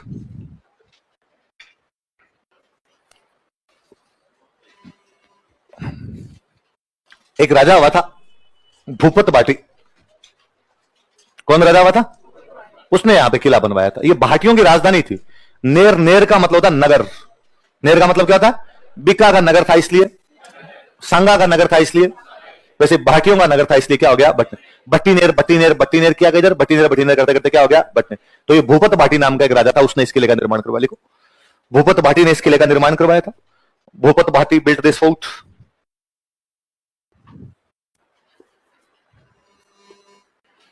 भूपत भाटी ने इस किले का निर्माण करवाया था। Bhupat Bhati built this fort. किसने निर्माण करवाया इस किले का? भूपत भाटी। किसने करवाया था? भूपत भाटी इस किले का निर्माण करवाता है। अच्छा, भारत पे ज्यादातर अटैक आप देख लो गजनी की साइड से हुए, है ना? सारे अटैक देख लो इधर अफगानिस्तान की साइड से। अफगानिस्तान की साइड से अटैक होगा तो अफगानिस्तान से किधर घुसेंगे? पाकिस्तान। पाकिस्तान से घुसेंगे पंजाब, अपने वाला पंजाब, अपने वाले पंजाब से नीचे घुसेंगे राजस्थान। तो राजस्थान का वह किला जिसने सबसे अधिक आक्रमण सहे हो, विदेशी आक्रमण, वो किला कौन सा है? राजस्थान में घुसते ही सबसे पहले हनुमानगढ़ आएगा। हनुमानगढ़ का किला कौन सा? बटनेर। तो सबसे अधिक आक्रमण से, इसका मतलब इस किले ने इधर वाली बाउंड्री रक्षा की। ये अपना सबसे ऊपर वाला जो भाग इस प्रकार से हनुमानगढ़ यहां, तो ये अपनी सीमा कौन सी उत्तरी, तो इसका नाम ही पड़ गया उत्तरी सीमा का प्रहरी। क्या नाम पड़ गया? तो उत्तरी सीमा का रक्षक। रक्षक प्रहरी मतलब रक्षक। जो नदन बाउंड्री थी हमारी, उसका जो डिफेंडर माना गया वो किला कौन सा माना गया? क्यों माना गया? क्योंकि इस किले ने सबसे अधिक विदेशी आक्रमण सहे थे। देखो, इस किले ने सर्वाधिक विदेशी आक्रमण सहे थे या सर्वाधिक विदेशी आक्रमणों का सामना किया। ये लिख लो, इस किले ने सर्वाधिक विदेशी आक्रमणों का सामना किया। This fort confronted maximum foreign attacks, foreign invasions. इस किले ने सर्वाधिक विदेशी आक्रमणों का सामना किया। दिस फोर्ट कन्फ्रंटेड या फेस किया उसने मैक्सिमम फॉरेन इन्वेजन्स या मैक्सिमम फॉरेन अटैक्स। इसे उत्तरी सीमा का प्रहरी कहा जाता है। इसे उत्तरी सीमा का प्रहरी कहा जाता है। It is called a defender of northern boundary. इसे उत्तरी सीमा का प्रहरी कहा जाता है। It is called a defender of northern boundary. उत्तरी सीमा का प्रहरी कहा जाता है, रक्षक। किसका किला था? किसने बनवाया था किला? भाटियों ने बनवाया था। इसलिए भाटियों के नाम के साथ एक शब्द जुड़ा, उत्तर भड़कीवाड़। क्या नाम जुड़ा? सुनना, देखो, उत्तर का मतलब तो उत्तर दिशा होगी, भड़ का मतलब होता रक्षक। भड़ का मतलब क्या हो गया? योद्धा। योद्धा होता भाई, योद्धा जो रक्षा करे उसको क्या बोलते थे अपने? भड़। किवाड़ मतलब गेट। किवाड़ मतलब जो उत्तर वाले दरवाजे की रक्षा करे। तो किला तो कौन सा? बटनेर। किले में रहते कौन थे? भाटी। इसलिए भाटियों में एक सरनेम ही पड़ गया, उनको एक टाइटल हो गया, उपाधि हो गई। क्या उपाधि होगी उनकी? ये जो लाइन लिखी इसी क्वेश्चन लिख ले, उत्तर भड़कीवाड़। तो उत्तरी सीमा का प्रहरी समझ में रहेगा आपके, उत्तर भड़कीवाड़। तो भाटी पहले यहां बटनेर रहते थे, तभी से उनको उत्तर भड़कीवाड़ बोलने लगे। बाद में उधर जैसलमेर भी शिफ्ट हो गए थे, तो भी उनको क्या कहा जाता था? उत्तर भड़कीवाड़। तो कोई वैसे ही पूछ ले उत्तर भड़कीवाड़ राजस्थान में कौन से वंश के राजाओं को कहा जाता था? भाटी, क्योंकि बटनेर किला उत्तरी सीमा की रक्षा किया करता था।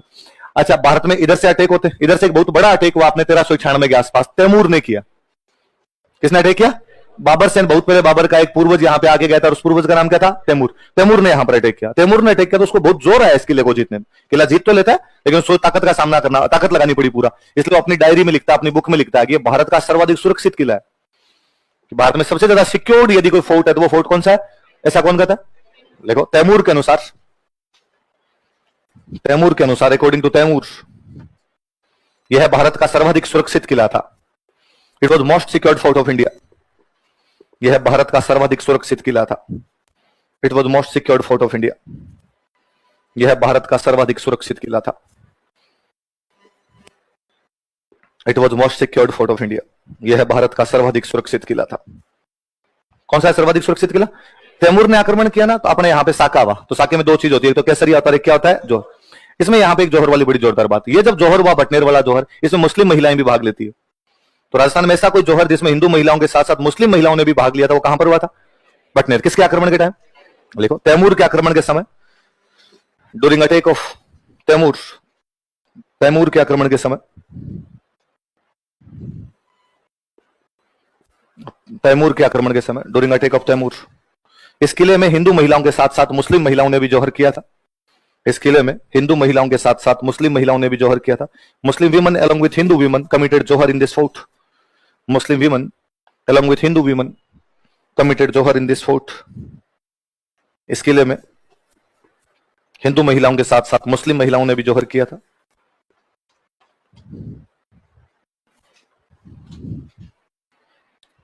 Muslim women along with Hindu women committed jauhar in this fort. इमारतें लिख लो। जैसलमेर वाले में कितनी बुर्जें थी? 99। बीकानेर वाले में 37, इसमें 52।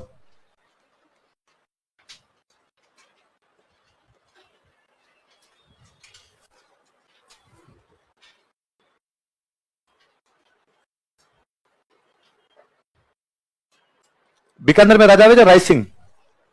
राय सिंह का एक बेटा था दलपत सिंह। सुनना पहले बातें, बाद में लिखना। राय सिंह का बेटा कौन था? उस दलपत सिंह को इस किले में गिरफ्तार करके रखा गया था। वो राय सिंह के खिलाफ विद्रोह कर देता है, तो उसे यहाँ गिरफ्तार करके रखा गया। तो बाद में उसकी मृत्यु हुई थी उसकी। वो यहाँ पे उसकी छतरी बनाई जाती है। उसके साथ उसकी 6 रानियां सती हुई थी। कितनी रानियां सती हुई? तो उनकी वो देवलियां बनी हुई वहां पे 6 रानियों की। तो कोई पूछे कि दलपत सिंह और उसकी 6 रानियों के स्मारक मोन्यूमेंट कहां पर बने हुए? कहां पे बने हुए? बटनेर। लिख लो, दलपत सिंह तथा उसकी 6 रानियों के स्मारक, monuments of Dalpat Singh and his 6 queens. Dalpat Singh तथा उसकी 6 रानियों के स्मारक, monuments of Dalpat Singh and his 6 queens. Dalpat Singh तथा उसकी 6 रानियों के स्मारक। कोष्टक में लिख लो, यह बीकानेर महाराजा राय सिंह का विद्रोही बेटा था। He was rebel son of Bikaner Maharaja Rai Singh. He was rebel son of Bikaner महाराजा राय सिंह। यह बीकानेर महाराजा राय सिंह का विद्रोही बेटा था।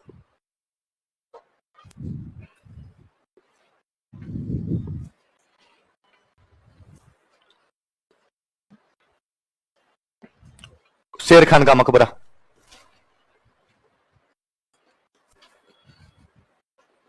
टूम ऑफ शेर खान। आज जब मेडिवल पढ़ोगे ना इंडियन हिस्ट्री, तब एक राजा पढ़ोगे दिल्ली में, बलबन। दिल्ली का कौन राजा बना था? बलबन। अपने पढ़ते हैं ना, बलबन और नासिरुद्दीन महमूद जालोर पर आक्रमण करने की हिम्मत नहीं कर पाए थे। उस बलबन का एक भाई था, उस भाई का नाम क्या था? उसकी यहाँ पे डेथ हुई थी। उसका मकबरा भी कहां बनेगा? इसी किले में बनेगा।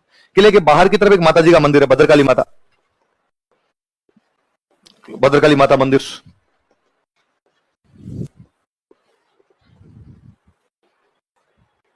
भद्रकाली माता टेम्पल, भद्रकाली माता मंदिर। चलो बाकी कल पढ़ें।